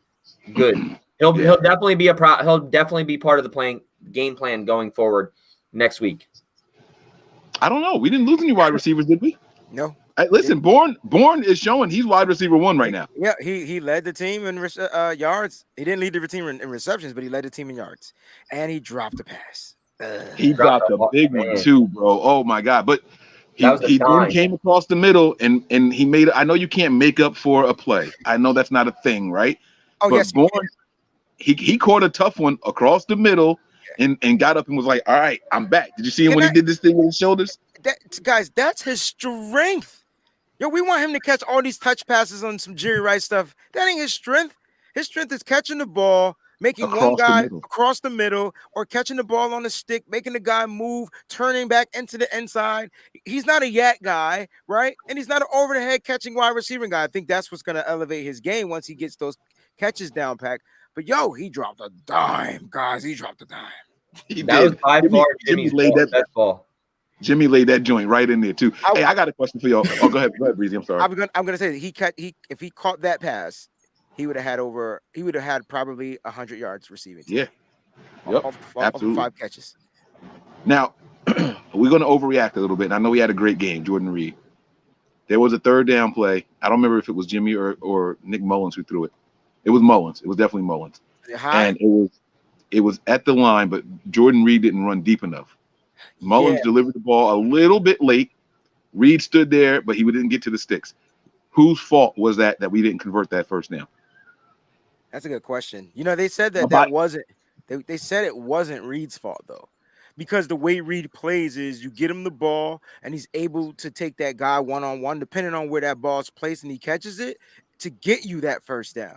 I think that's how that play was designed, not to run past the first down marker. But Nick Mullins held the ball too long. Look, we can't crucify one quarterback for holding the ball too long and not crucify the other. All right, holding the ball too long is just holding the ball too long. It doesn't matter who you are back there. He has to get that read. If that's he's what's the word? What's past tense for stare? He was staring down This guy, okay, I He didn't want to said say it wrong because they Lord. said I'm a teacher and I shouldn't be teaching their kids. They said that on the last episode. He can't teach my kids. Breezy can't put a sentence together. Yeah, whatever. Anyway, he was staring down Jordan Reed, and everybody knew he was going to Jordan Reed. And guess who was covering Jordan Reed? Their best defender, Marcus May. That was tough. So if he got rid of that ball a little bit quicker, I think Jordan Reed would have been able to put a little move on Marcus to get the first down. Why I gotta be my fault, man? No. That was dope. Why I gotta be Nick my is in fault, the bro? bag over there. I wasn't Nick even is over playing. there vibing. Okay. All right, Nick. I hear you, bro. I'm with you, Nick. I'm feeling this show. All right, guys. So listen, man. I'm not ready to go, but if y'all want to go, we can. But there's still a lot to talk about in this game, man. We have to talk about the defense. We've been talking a lot about the offense, and I'm really proud of the defense. Go ahead. Before you get into any more talking about, I just want to. I'm going to put this out here on live TV. Your balls will thank you. They will. Pause. But the commentators on this game were absolutely beneath garbage, right? They were horrible. They didn't even know our players' names. Vilma, you're a defensive guy. You can at least read the defensive player names right. You called him Brandon Ayuk, Ayak, or whatever you called him. It just wasn't cool. You didn't know guys. They messed up a lot, yo. I think they called Kendrick Bourne like Brandon Bourne or something like that too, right? Like there was like Kevin Bourne. It was like Kevin Bourne. And I'm sitting there saying to myself, you guys get paid millions of dollars. I get paid $0, and at least I can get player names right. The worst part is it's on the sheet right in front of them. Or the teleprompter, one or the other. Okay. I just wanted to get that out of my system since we're overreacting. They were horrible. Okay. Well, other than the names, it didn't really bother me though. I mean, I thought, hey, and this is something else I will say on the air. I like this more than I liked our home game. The crowd noise. I don't know who their DJ was in the booth, but I liked what they were doing there. They had the cheering. They had the first downs, right? Yeah, that was pretty cool. Like they had that joint down, and you could tell that the Jets were at home with nobody in the stands. Right. Based off of the way they simulated the crowd noise. The Niners got to step their game up. We can't just go in there and just play just noise. We can't just do that. To the Niners' defense, they don't want anything. So I think the simple fact that they don't want anything, they just put something together. They just grab something off YouTube and let it play for 16 hours. I really think if you're going to do something, you got to do it right. Come on. And you're 100% correct. So if they're watching, they need to hit us up. We do audio work. We can go ahead and get y'all some, we could do it dead right. You know what I'm saying? But I think Kyle Shanahan, and this is not, defending, but I just don't think he wanted noise, period. And then the league says you got to have noise. And I think it came down to what it came down to. So, but the Jets game looked like for a second, I was like, yo, they got fans at their stadium. I thought New York was on lockdown because that's how good it sounded. Yeah. And here's the other thing too. Did you guys hear about all the special clearances the team had to get to come to Jersey from California and then stay in West Virginia and come back and all that? They were talking about that before the kickoff. It was yes, Symmetry. The crowd noise was delayed. It was like a 2-second delay to the play. But you could tell what it was, though. You could still tell what it was. Mike just couldn't tell because he was streaming the game, so he was like a 2-second delay anyway. I know whether it's a 2-second delay on my stream or not, it was still the right stream. So don't even try to play me. Dang, yes, man. I do stream. He was going for the balls on that one, bro. Ain't no shame in my game. It's all good. Ain't no. He got balls in his hands. Manscaped. Y'all are funny as shit today. Manscaped.com. There's a D at the end of that. Did you know it's Manscaped? You know why we're funny? Because we won, and we're trying to deal with the trauma as well. So we're just laughing and smiling, bro. That's all. I haven't heard. Well, I've heard this guy's name. I heard Hurd ain't played in 2 years. But yeah, true. But we haven't even talked about Brandon Ayuk, man. The young rookie out there making his noise. He had a presser and everything after the game and all, So what were your thoughts on him, man? 66%, completion, 2 for 3, 21 yards, slowly but surely. Did I not say that they were going to implement him in slowly but surely? Did you see that weird formation, but that weird, oh my God, he went in some kind of weird motion on offense, guys. And yeah, he was like deep. Yeah, and they knew what it was. Like like they knew what it was, and they blew it up. That I didn't like. Other than that, Ayuk was on point. You know what impressed me the most was about him was not even a play that he made, right? And the play that I'm talking about is the play that was where he missed it in the backfield and thought that it was still a forward pass and picked it up. And then the ability to make defenders miss and still get to the first down mark from 11 yards out. I think it was second and 12, I believe it was, or third and 12, something like that. Yeah. But he still got the first down. And his ability and his mindset was he didn't even stop. As soon as he seen the ball went down, he's like, he scooped it. He went, he made two defenders miss, and then still got the first down. So that's showing dog. That's showing like I'm here to play. Like I'm, but that play impressed me the most about him today. Was that play right there. And it wasn't even anything that he did for a positive yardage, as in for the game perspective. But yeah, so definitely I'm excited to see what this kid brings to this team, man. I'm excited. You're talking about the play where they ruled him down, but they didn't blow the whistle, so he got up and just kept playing through it? Is that the one where the really low pass? No, the one that was up and the defender hit him and it went off his hands and he was like, that's a forward pass. Like, because he was like close to the line of scrimmage. It was yeah. He picked it up off the ground. Yeah. They ruled it incomplete. And then just kept going with it and then made defenders miss. Just his ability to think about that. Like, hey, this is too close to call. Let me grab the ball and try to make a play on it. And I didn't hear a whistle until after he started running. Right. And then they, because I thought he got the first down. And then they were like, no, it wasn't a forward pass. It was an incomplete pass, blah, blah, blah. But it's a heads up play on his part. As a rookie, it's a heads up play. And I'm really excited to see, what he brings to this offense. Oh, yeah. That goes to validate what Shanahan was saying, that mentally this kid is more ahead of any rookie that he's ever worked with. He wasn't sure if it was a forward pass. If it was a forward pass, which they ruled it was, it's incomplete. But if it was a lateral or behind the line of scrimmage a little bit, then it's a fumble. And so he had the wherewithal to pick it up and keep it moving. But let's talk about the defensive side of the ball, man. We talked about our guy, Eric Armstead already, right?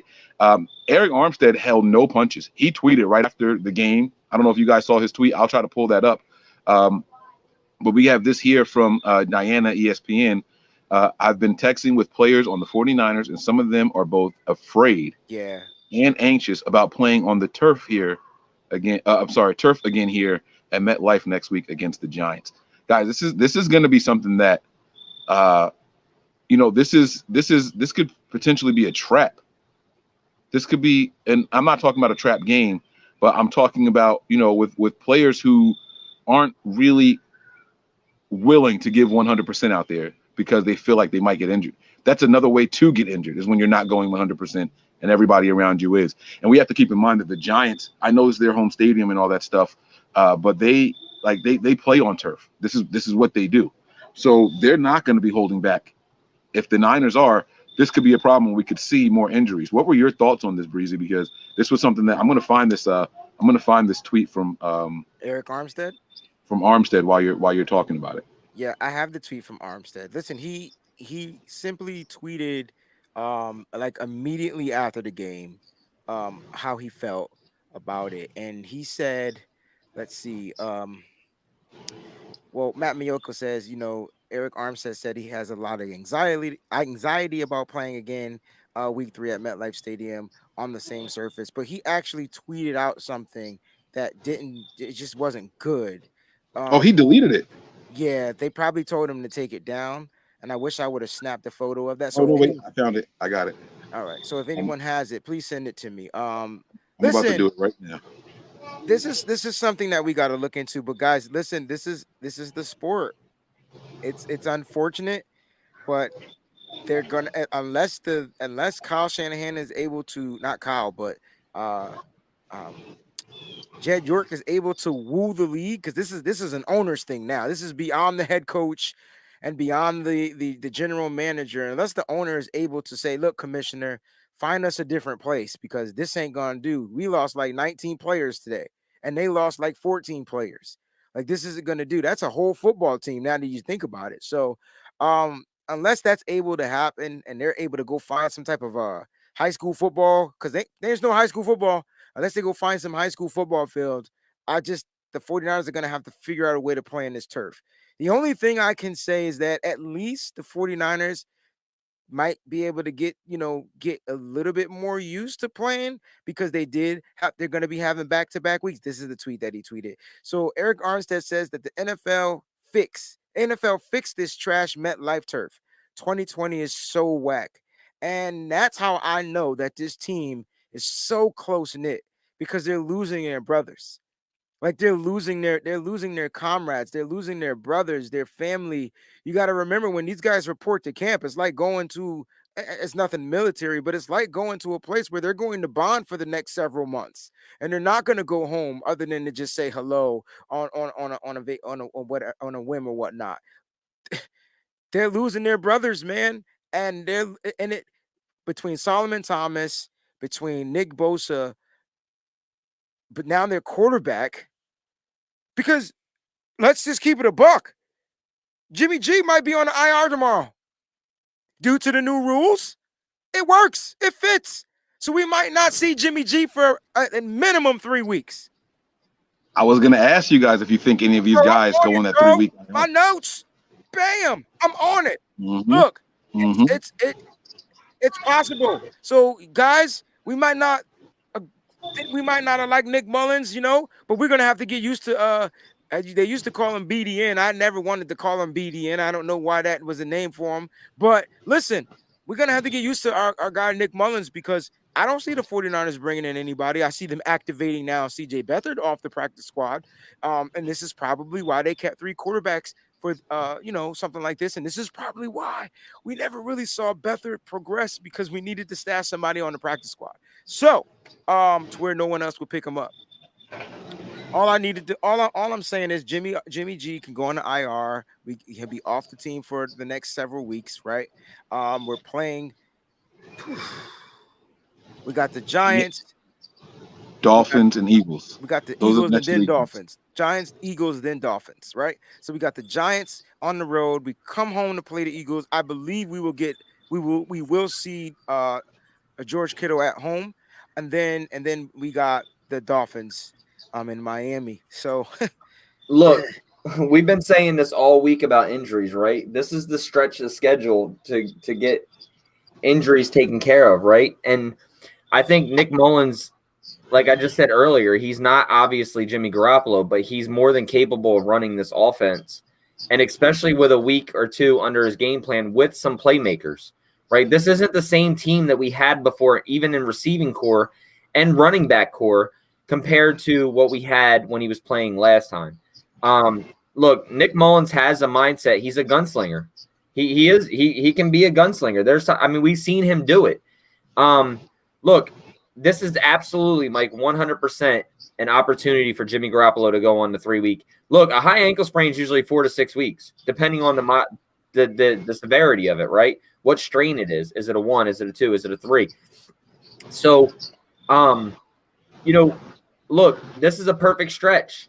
The Giants, the Eagles, the Dolphins, right? You get them back for, who is it, the Patriots? Patriots and the Seahawks. Yeah, Patriots, Seahawks. So you'll get Jimmy Garoppolo back for Patriots, Seahawks. Look, all I know is this stretch right here, injuries or no injuries, the next man up mentality has to really kick in, and we will see what our depth is like right now. And, obviously we can't afford any more injuries at those pieces, right? Obviously with Nick Bosa going down, D Ford still being injured with his neck defensively. Offensively, Jimmy Garoppolo, Raheem Mostert, those type of players. But this is a stretch where these winnable games have to become, you have to win them, right? And you have to. And it's a good stretch to where if you put Jimmy Garoppolo on the IR for 3 weeks, you're getting him back. Well, you would get him. This wouldn't be considered one game, so you would get him back week 8 against the Seahawks. You wouldn't have him against the Patriots. So it's definitely a possibility. Definitely a possibility. But that doesn't count this offense out, right? Nick Mullins can run this offense. We've seen it. And He's got a lot better talent here now. So, Holly Bear, thank you for that contribution. And she says, Kyle said the surface was new, and that's the reason for the injuries. He said it at the presser. He thinks no one else played on that turf. Well, there's one other game there they played. The Giants played there last week. But they sucked on that field. Just want to say that. They didn't get injured, but they struggled. Well, look, and that's another thing. Look, we talked about it earlier. Saquon Barkley's out for the Giants, right? With a torn ACL. Look, this happens with new turf, man. It happens. Like, the turf just doesn't give. When you're used to playing on grass surfaces, that gives, it has that little give in the grass because it's dirt underneath. Yeah. With these new turf fields, man, they're up. They're not worn down. They're not like, they're fresh. We used to see this in youth sports all the time. And I know youth sports in the NFL are totally different. But look, you can wear turf shoes. You can wear cleats. It depends on the depth of the cleat. It depends on the turf shoes. You heard Eric Armstead talking about it today. It's definitely, it's definitely something to be worried about, is because we have to go out there and play another game.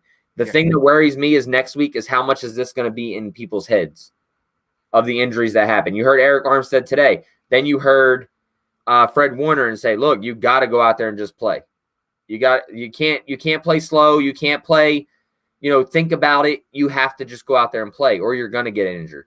So that worries me. How many players are going to be worried about what they're going to be stepping on, and knowing and having that anxiousness and anxiety, basically, like Eric Armstead was talking about today.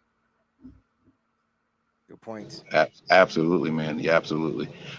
Breezy, this one's for you, man. This is your girl. Yeah. Do I think that, hey, Melissa, do we call up Deion Jordan? Hey, I mentioned that earlier. The question is, do we want to call up Deion Jordan? That's number one. And number two, I really think they go to get some guys that they brought in for a workout that they had to send on their merry way. Listen, Ziggy Ansah wasn't the only edge rusher that we had in here. We had some other guys in here that we actually signed in the beginning before training camp even started, and they just didn't make the squad. So I think someone gets called. Does Deion Jordan get called up? It all depends on how. It just depends. I don't see why not. Maybe on the road. We can't call people expendables here, right? No. Maybe on the road you try to get Deion Jordan here so you can give D Ford another week off, and now you got extra depth, and you give it your best shot. You know what I'm saying? So I don't that's actually a great idea now that I think about it. But he is on the practice squad for a reason. And guys, listen, for those that think that the season's over, thank you, Melissa. For those that think that the season is over, it's not over, guys. It's week 2. It's far from over. We got many more weeks, right? Who is saying the season's over? There's just some people in here that think that the season's over due to the injuries. All right. It's not over, guys. It's far from over. Just put up 31 points on a professional team with our backup quarterback playing the second half. 34? I think we kicked the field. What was it? 30? I don't know. 30, either way. It should 31, 34. What was the score? 31-13. 31-13. Yeah. We are not. What? This season is far from over. What are we talking about here? What are we talking about? We lost 2 guys for the season. That's it. Maybe. Mike, what was the score in that Cleveland game? Wasn't it 31-13? What did I say? Hold on. Now you're going to make me look it up. Was it 34-17? It was something like this. Because Mike went out on the whim and said, this game is good. This game reminds me of this. It's going to be like that Cleveland game. The only thing missing was Nick Bosa planting the flag in the ground. Yeah, hold on. Let me see what it was. That score. Oh, it was 31-3. And that if it weren't for that garbage, the score should have been 31-3, but we let them get the interception, got them closer to get another 3 points. And I went out and said, I don't know if you showed my score. I said that they weren't going to score a touchdown, and they ended up getting a garbage touchdown on a broken down play where the quarterback was just able to make a play and a wide receiver was able to get open at the very end of the game. I don't count that crap. But it is a touchdown on a defense. It is. It happens, And we also talked about garbage time touchdowns when we did the prediction show and everything. Remember when Nick was saying, "Is it's a blowout? We're going to put up a lot of points. How many passing attempts and all that?" I said I'd be surprised if we get 60 plays. Remember we talked about all that. We said we're going to score early. We're going to score quickly, and there's going to be garbage time points given up. Remember we talked. This game went exactly how we expected to go, except for those injuries. That was the outlier. It was all those weird random ass injuries. So, it's oh man, it's not the end of the world, guys. I promise you, it's not the end of the world. Anyone who thinks the season is over, you got to watch more NFL. You got to go back and watch the Niners last year. As crazy as this is going to sound, we were more injured last year than we are right now. So it is what it is, and there's reinforcements coming back later. Right. So look, and that's what I was saying when I was watching the game today at bar anticipation, right? So was like, look, Ronald Blair's going to be coming back too, right? And people are like, oh, you know, before the game, people were like, oh, you need to trade D Ford. No, you don't. No, you don't. You know, you're gonna get reinforcements back, right? And like I said, the biggest, laugh at me or whatever you want to do, the biggest injury today was not Nick Bosa, and obviously that was the biggest injury and it's a big piece. But if you lose Jimmy Garoppolo for a big stretch of time, that's what hurts this team. And I understand that Nick Bosa is huge for this defensive line and defensive play, but I still put it on Jimmy Garoppolo, man. He's the leader of the offense. It's what gets it going. If you lose a Jimmy Garoppolo and even, you know, I'm not going to even go there with Raheem Mostert because I think there's other guys can do things that he does, right? Obviously, you lose that speed factor, but our run game would still be the same without Raheem Mostert. Now, it won't, look, Wayne, it won't be as electric, but it won't be explosive. That's what I'm saying. It won't be as electric. But look, Jerick McKinnon and Tevin Coleman both. Now you're putting more work on McKinnon, who just came back from an ACL, right? So we like McKinnon and the role that he's in. And this is not to cut you off. I apologize, Joe. I totally agree with you. But the reason why it differs because when you lose an explosive back like Mostert, like that changes up the game plan. So with another guy that might get called up off the practice squad, we got an explosive guy on the practice squad that we can call up that can give you some of that explosivity. Yeah, I made that up. Sensitivity. They don't know that song either. So we got a guy that can do that, and Hasty, right? Like, isn't that the guy that's on our practice squad that can give us some of that? This might be, and yo, cool. We guess who we got to see this week, guys? Jeff Wilson Jr. Non-motherfreaking factor, but we got to see him, right? He's on the team, right? He's there. So this might be a hasty call up, right? And then the question, oh man, I got so many questions for y'all. Do we start Coleman or do you start McKinnon, right? And that, you know, because we know that he's going to be out for a few weeks. We know that most is going to be out for a few weeks. And do we bring up Hasty? Do we still go with 4 running backs? I got questions for y'all too. You know what I'm saying? Y'all ain't the only ones that can write questions. I think the only way we bring up any running backs at all is if if Mostert goes to IR. If he doesn't go to IR, if they think it's only going to be a week thing, and he might even play next week, we don't know. But if he doesn't go to IR, the running backs are going to stay the same. I think that the team is letting McKinnon, get his legs back under him. I think that if it weren't for that injury, that long play that he had, he was gone. That would have been a house call under any other circumstances. But that injury, he's still recovering from it a little bit, and he looked good. The guy's got the juice in his legs. He's got it there. So I'm excited to see him continue to get opportunities to shine, man. I think that he's going to be all right. The only way that someone gets bumped up, though, you got to remember you have to start releasing people. And I don't think the team is going to flat out cut anybody. I think they're more likely to put someone on a 3-week IR.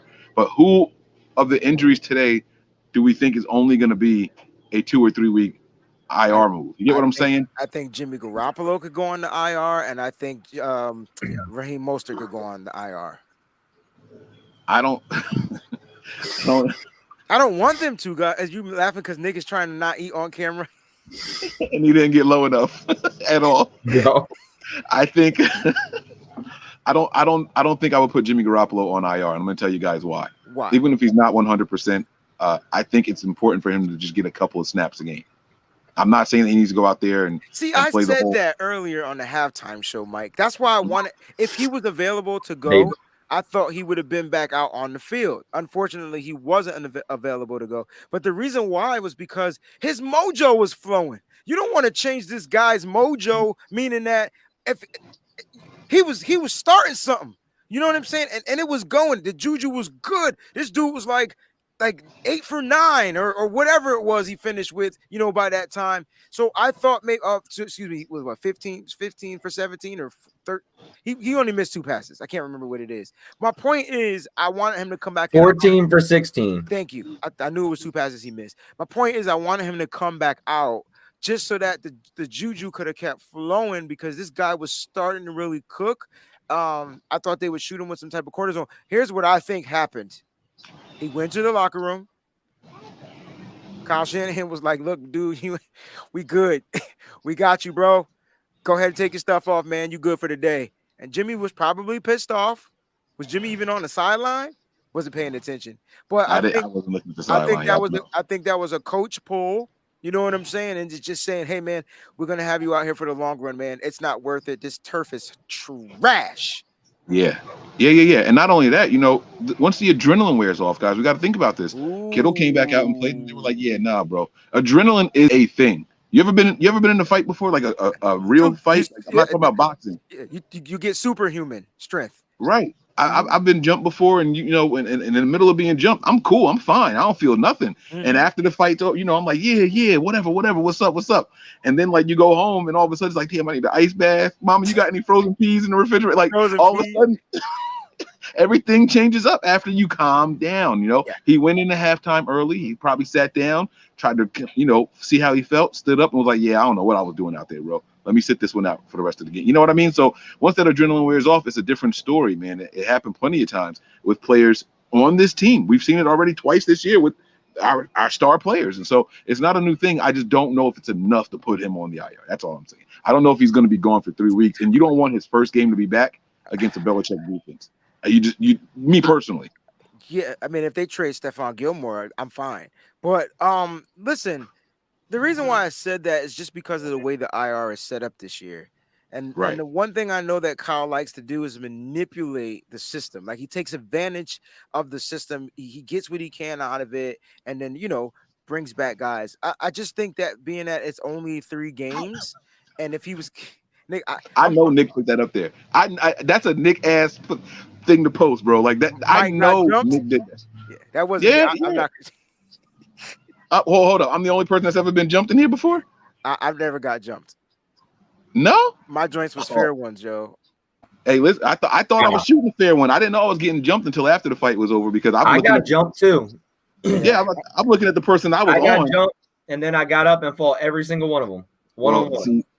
I got jumped in school, and then after school was over, they had security and everything pull me off. Right. They called me to the office. They had my mom come and pick me up and everything. And I was like, all right, cool. Now that y'all told me who all was involved, I got something for them. And I went to their doors. I knocked on their door. Yep. Hey, send your son outside. He got to see me. Yep. And one by one, we gonna shoot this. We gonna handle this. Yo, man, there's nothing I hate more than punk motherfuckers, yo. There's nothing I hate more than that, yo. If you can't square fair one, bro, like don't do it, man. Don't do it, yo. My brother got jumped, so I got a very touchy story about this, yo. And I was like sick. Like, I was like, when I get sick, I'm like on my deathbed sick. Like, I can't move.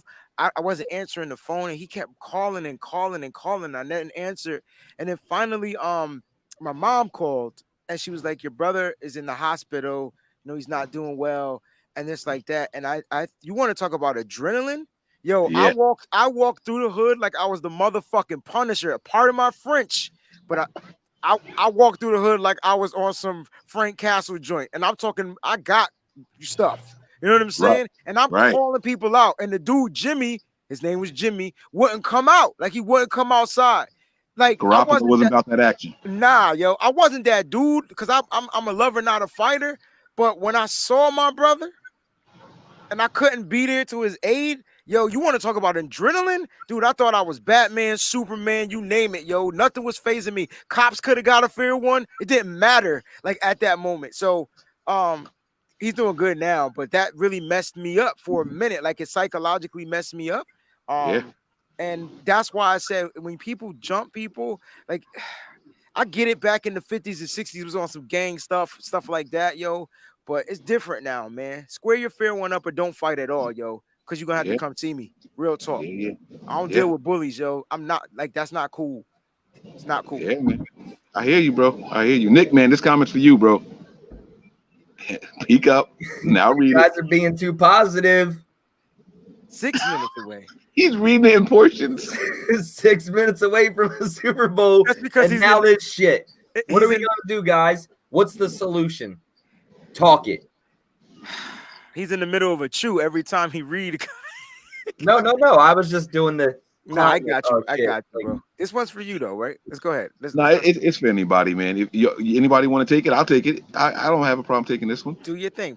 Do your thing, player. You know, it's really simple, man. It's one game at a time, guys. It's one game at a time. Every single day, something's going to change. People get hurt in practice. People get hurt on the field. People get hurt all the time, man. Look, we can't sit here and act like injuries are not a part of this game. You know, it sucks because they're bigger names. You know, we know these names. These are people that we have high hopes for, and we expect them to be impact players down in and down out. But look, you know, we thought that the offense was going to struggle without Kittle. The run game looked great today. The pass game looked great today. We put up 31 points. Special teams look good. Come on, man. Come on, man. How many times did we punt today? Return game looked good. No punts got blocked. Punts that did get punted, they were down in there and they were in their own territory, having to come out of it. Good field position. It looked good on 3 levels. Coaching. The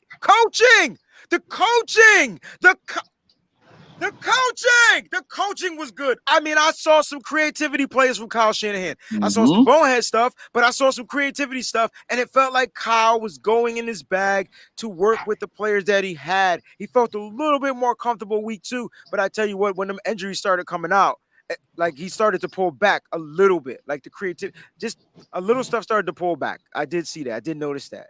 Yeah, but then he stepped back and said, you know what? We got guys out here that are still fighting hard. I can't let them down again. Yes. Kyle is not going to do that again. He has made those mistakes. He's got too comfortable in games. Falcons game last year, right? It's happened. He's not letting that happen again. One game at a time, guys. Don't panic. You guys are talking about, we were 6 minutes away from the Super Bowl. Listen, the Super Bowl is next year. A lot can change between now and then. Our roster will be completely different. What did Kyle Shanahan say when he said this 53-man roster is overrated? He said never in the history of football has the starting 53-man roster been the ending 53-man roster. He said the damn near changes week to week. Guys, we're going to be all right. We're going to be all right, guys. I promise you. Listen, there's an extra team in the postseason this year. All we have to do is be better than half of our conference. That's it. You're better than half the conference. Is this team now, right now, with a hobble Jimmy Garoppolo, better than half of the teams in this conference? If it's not, it's pretty close. Right? I think we'll be all right. We're going to win games that we shouldn't. We're going to lose games that we shouldn't. We're going to lose players along the way. We're going to be all right. I'm not saying that, I'm still saying we're going to the Super Bowl. I think this team still makes it to the postseason, and I still think this team wins 13 games. Let me ask you this hypothetical, guys. I like to look at football in the aspect of it, you go into a battle, right? Some battles, people get injured in battles, right? People get injured. You lose some players in battles, right? That typically happens in a battle. This is what's going to happen in football, guys, because that's what it is. It's the battle on the gridiron, right? I know we don't like AstroTurf. When I was young, I hated playing on that joint because I thought the team West Haven, when they had AstroTurf, they put a bunch of salt and sand on the field, and we ain't had the right shoes on, so we was like sliding all over the place. You get what I'm saying? Like it was like, and then when you dove to make a tackle, you got cut, and when you got cut, guess what burns you? You was feeling pain on 3 levels, bro. It was crazy. Maybe not so much sand, but definitely was salt. I know that because I was burning. So I hated it then. I thought they got rid of it now. Even baseball players don't play on it no more because the way the balls would bounce. Manscaped. So what I'm trying to say to you is, listen, this is part of the game. It's part of who we are. We're only going to get stronger, guys. Remember, we're resilient, okay? And this is what we got. These are the cards that are dealt. Look, Mike, you play poker? You play poker, Nick? You play poker? I play poker. Sometimes I just get a dookie hand. But you can bluff your way through that mother, can't you? Come on, man. Come on, man. Come on, man. We're gonna be all right, man. You need to stop completing my sentences. I know that. That's what I'm talking about. Look, Kevin says here for a $1.99 contribution, he says, thank you, appreciate that. He says our Super Bowl window is smaller than 49ers fans think. We've talked about this, right? We've talked about this. Look, what you, Mike, and Wayne have just touched on. Look, it's game by game, man. Like nobody. Look, if you expect to come out here and just walk wants through the NFC. Look, last week was big on us, man. Both the teams up in the division right now are 2-0. The Cardinals are winning right now. The Rams won today. Look, that's big, right? Losing that division game would have been worse than losing this game, or is worse than losing this game if we lost this game. Look, it's one game at a time. We have to be able to overcome. And look, teams that win Super Bowls aren't won because of what they have as their starters. It's their depth pieces. How good is your depth? The Niners' depth came out today. Look, you can say it's the Jets or whatever you want to say, but it's still an NFL team. And the Niners still held a lead, and they still went down the field, scored points, and came out of the game with a victory. So you got to take it one game at a time. You got to hope that the injuries don't get any worse, and you have to go through. Look, you can say, I think, people are going to say, oh, that somebody, who is it? Kevin says, not true. The healthiest team wins. That's not true. The Niners weren't healthy last year. Their depth pieces carried them through. I mean, how many games did we miss our two of our stars on offensive line, our fullback, our tight end, our receivers? Like we missed so many people, but the depth of our team and the way we built our team is what carried us through the playoffs as well as the season to a Super Bowl, appearance. So, look, you got to go game by game, man. It's not about being positive. It's not about being negative. It's about not knowing what the future holds, seeing whose team is built the best all around in depth, starters, and the way that you execute game by game, man. You got to play game by game. I mean, we had a lot of injuries last year. Absolutely, Nick. Absolutely. We're gonna be all right. I can't say it enough. I think we're gonna be. Listen, here's a fact. You guys want a fact? That second half of the football game was the weakest the 49ers have been all year long. That's a fact. We're gonna get better. We're gonna get stronger, and we're gonna adjust. Here's the thing. Those injuries happened. We were at our weakest point. We still dominated. We still won. And now Shanahan knows what he's working with. There's no in-game adjustments for no Jimmy Garoppolo. Damn, no, you know what I'm saying? No Nick Bosa. Damn, no Solomon Thomas. Those are adjustments on the fly. Now we can go in here and come up with a game plan with the pieces that we have.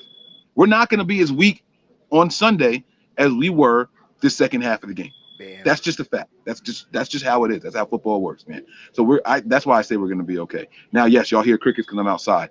This one here from Francisco. This is going to be the last comment, and we're going to get up out of here. Francisco Deonda, again, $4.99 contribution. Thank you, man. Says, do you believe in either your first or your last? He's talking about ranking. You either finish first or you finish last. I personally don't believe in that, but that's cool. Would you be okay with an early elimination from the playoffs? And do you think we should tank? Well, what free agents? Now, I can't get into free agents right now because that's a long way away from here. I don't know who the team is going to re-sign, our own free agents and all that, but we'll get to that later on this season. But guys, let's answer some of these questions here. I answered the first one. Do you believe that you're either first or you're last? Let's go around, and then we'll answer the next question, and we'll go around, and then we'll wrap the show up here.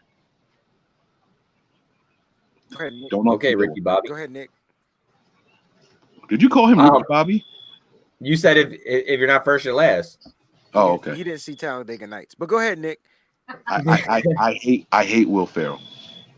Oh man, that's another discussion for another day. Look, Mark Lamar made a comment and he said I talked through it, but I don't know what it was. So if he can post it again, we'll get it because I don't know what it was. I was trying to find it because I saw him post it too because I'm like, we didn't answer it. All right. Yeah, I didn't see it. So look. Oh, here. Boom. We got you, bro. Oh, wide receiver screen. Yeah. So gotta go. Do we need Freeman yet? No. No on Freeman. Go ahead. I'm sorry, Breeze. Go ahead. I was gonna say let's answer other guy's question and then we can close out with this one. Oh, this one's easier for me. No on Freeman, and I don't think the screen's got to go. We just have to execute them better. Yeah, I agree. That's all. I'm no on Freeman because we have an undrafted guy that I really want to see get some burn because Kyle Shanahan likes to take guys that we've never heard of and make them work. I think Freeman is just another injury prone back. You want to bring another injury type player on this team? No. And wide receiver screens got to go. Nah, I actually like the screen games. I actually want to see more wide receiver screens, more fullback screens. We had a cool fullback screen. If Juice could have just kind of like, he did his best to get 5 yards. That's all I'm going to say. But I would like to see more screens implemented from the 49ers game system. And we may see that a lot with Nick Mullins being that, All right. That's my answer. Not only with just Nick Mullins, but Brandon Ayuk being more implemented into the system, and then Deebo Samuel coming back. Yeah. So, look, guys, there's positives to look at on the horizon, right? We can't just sit here and say our season is done because we lost a Nick Bosa. While that's a big hit to our team, it doesn't mean our season's over.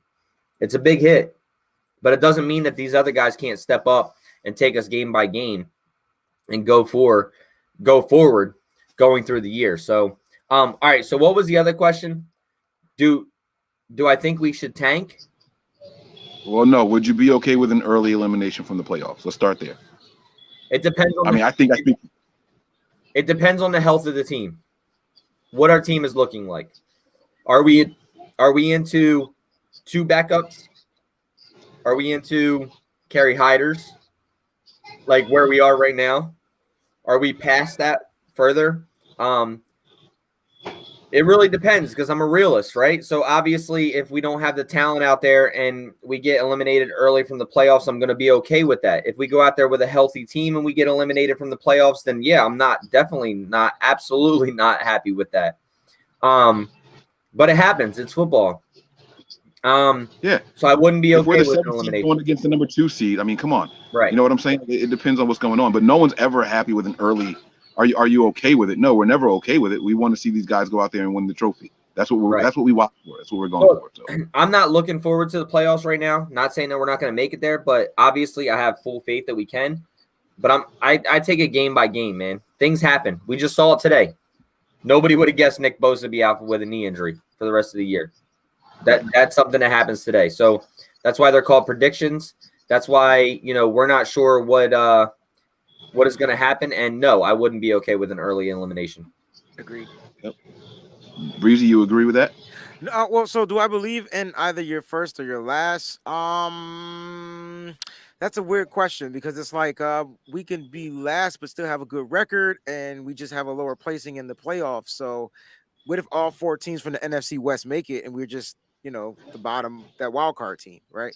Not sure that can ever happen, but it's possible. So I don't think that really matters. I think the 49ers just want to get in. And once they get in, we've seen last place teams in playoffs win Super Bowls. Giants. Would you be okay with the early elimination? I'm not okay with elimination, period. So you don't ever have to ask me that question. I don't want to be eliminated. As a matter of fact, I'm tired of losing Super Bowls. Do you think we should tank? Never.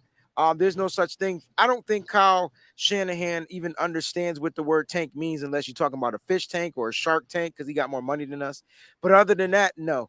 No tank. And as far as free agents, I think Mike hit the nail on the head. Like, dude, it's week 2, and the only free agents I'm thinking about are the ones that are already free that we might have to sign to, just to provide depth, so that way we can, make it deeper into the playoff, make a deeper playoff run. Okay. All right. When has tanking ever worked in sports? Seriously. Yeah. Not never. Ask the 76ers. Ask the Cleveland Browns. Ask the Knicks. Like Knicks fans. I'm not sorry. Blame your team. No, I see what Nick is doing. Okay, my fans. I'm sorry, guys. Like all my fans, I'm sorry. Tanking doesn't work, man. Yeah. And here's what the Knicks did.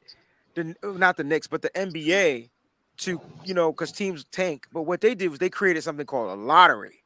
Right. So now your name, depending on how bad you do, your name goes into a lottery to get that first, second, or third pick. So it still comes down to luck. You can tank and be the worst to be one of those 3 names in that lottery. But guess what? You might end up drafting 3rd and missing out on potentially that number 1 pick who's supposed to be the best player.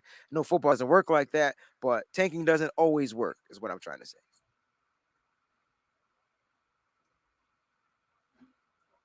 Prepare for bad turf, anticipate injuries, but always come home with 2 W's. That's My right. guy George is on it today. Yes, he is. Yes, he is. All right, guys. I think that's going to do it for our overreaction show, man. We brought you guys 2 solid hours here, and I had a lot of fun doing it. I'm not going to lie to you guys. I think that I wish we were celebrating this injury a little bit. I mean, this win a little bit more, but those injuries had us a little setback. But we're going to be all right, guys. Keep the faith. And by the way, being faithful doesn't mean that you think you're going to win every single game. I see that a lot. If you guys think we're in trouble, then you're not faithful. That's not true. It's okay to think that the team is in trouble, guys. It's okay to think that way. But things happen. Curveballs come, right? Everybody's saying Nick Bosa was going to be the defensive player of the year. Not with a game and a half under his belt, right? So that's out. That's out the window now. Now we got to find somebody else on our team that we're going to pump up for the defensive player of the year, Fred Warner. But we'll get to that later on. There's a lot of games left to be played. I think we're going to be all right. And that's my final take. I'm going to give it to you guys for your final takes. I'm going to wrap this bad boy up.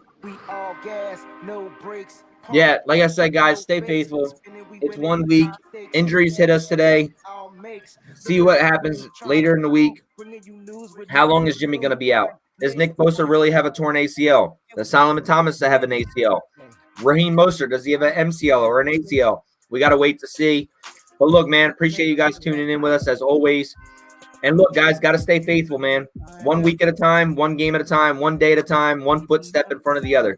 You know how it goes over here. So that's just in life as well. So Wayne, take it over, man. Listen, guys, we are 49er fans. We are 49ers faithfuls, right? Listen, we deal with injuries every single season. Doesn't matter who the person is. It's what we have to deal with. It's called adversity. I'm going to tell you one thing, though. We got the win, baby. We 1-1. Y'all better recognize because the Niners are back. I don't care who we play with. They're going to go out there with a game plan, and they're going to get it done. We out, yo. Prepare for glory. Anticipate pain. But always remain faithful. We out of here. Peace. Man, we bring the pain. Hey. See, I'ma confess it. We under the pressure. If you looking to find us, we them nothing but Niners.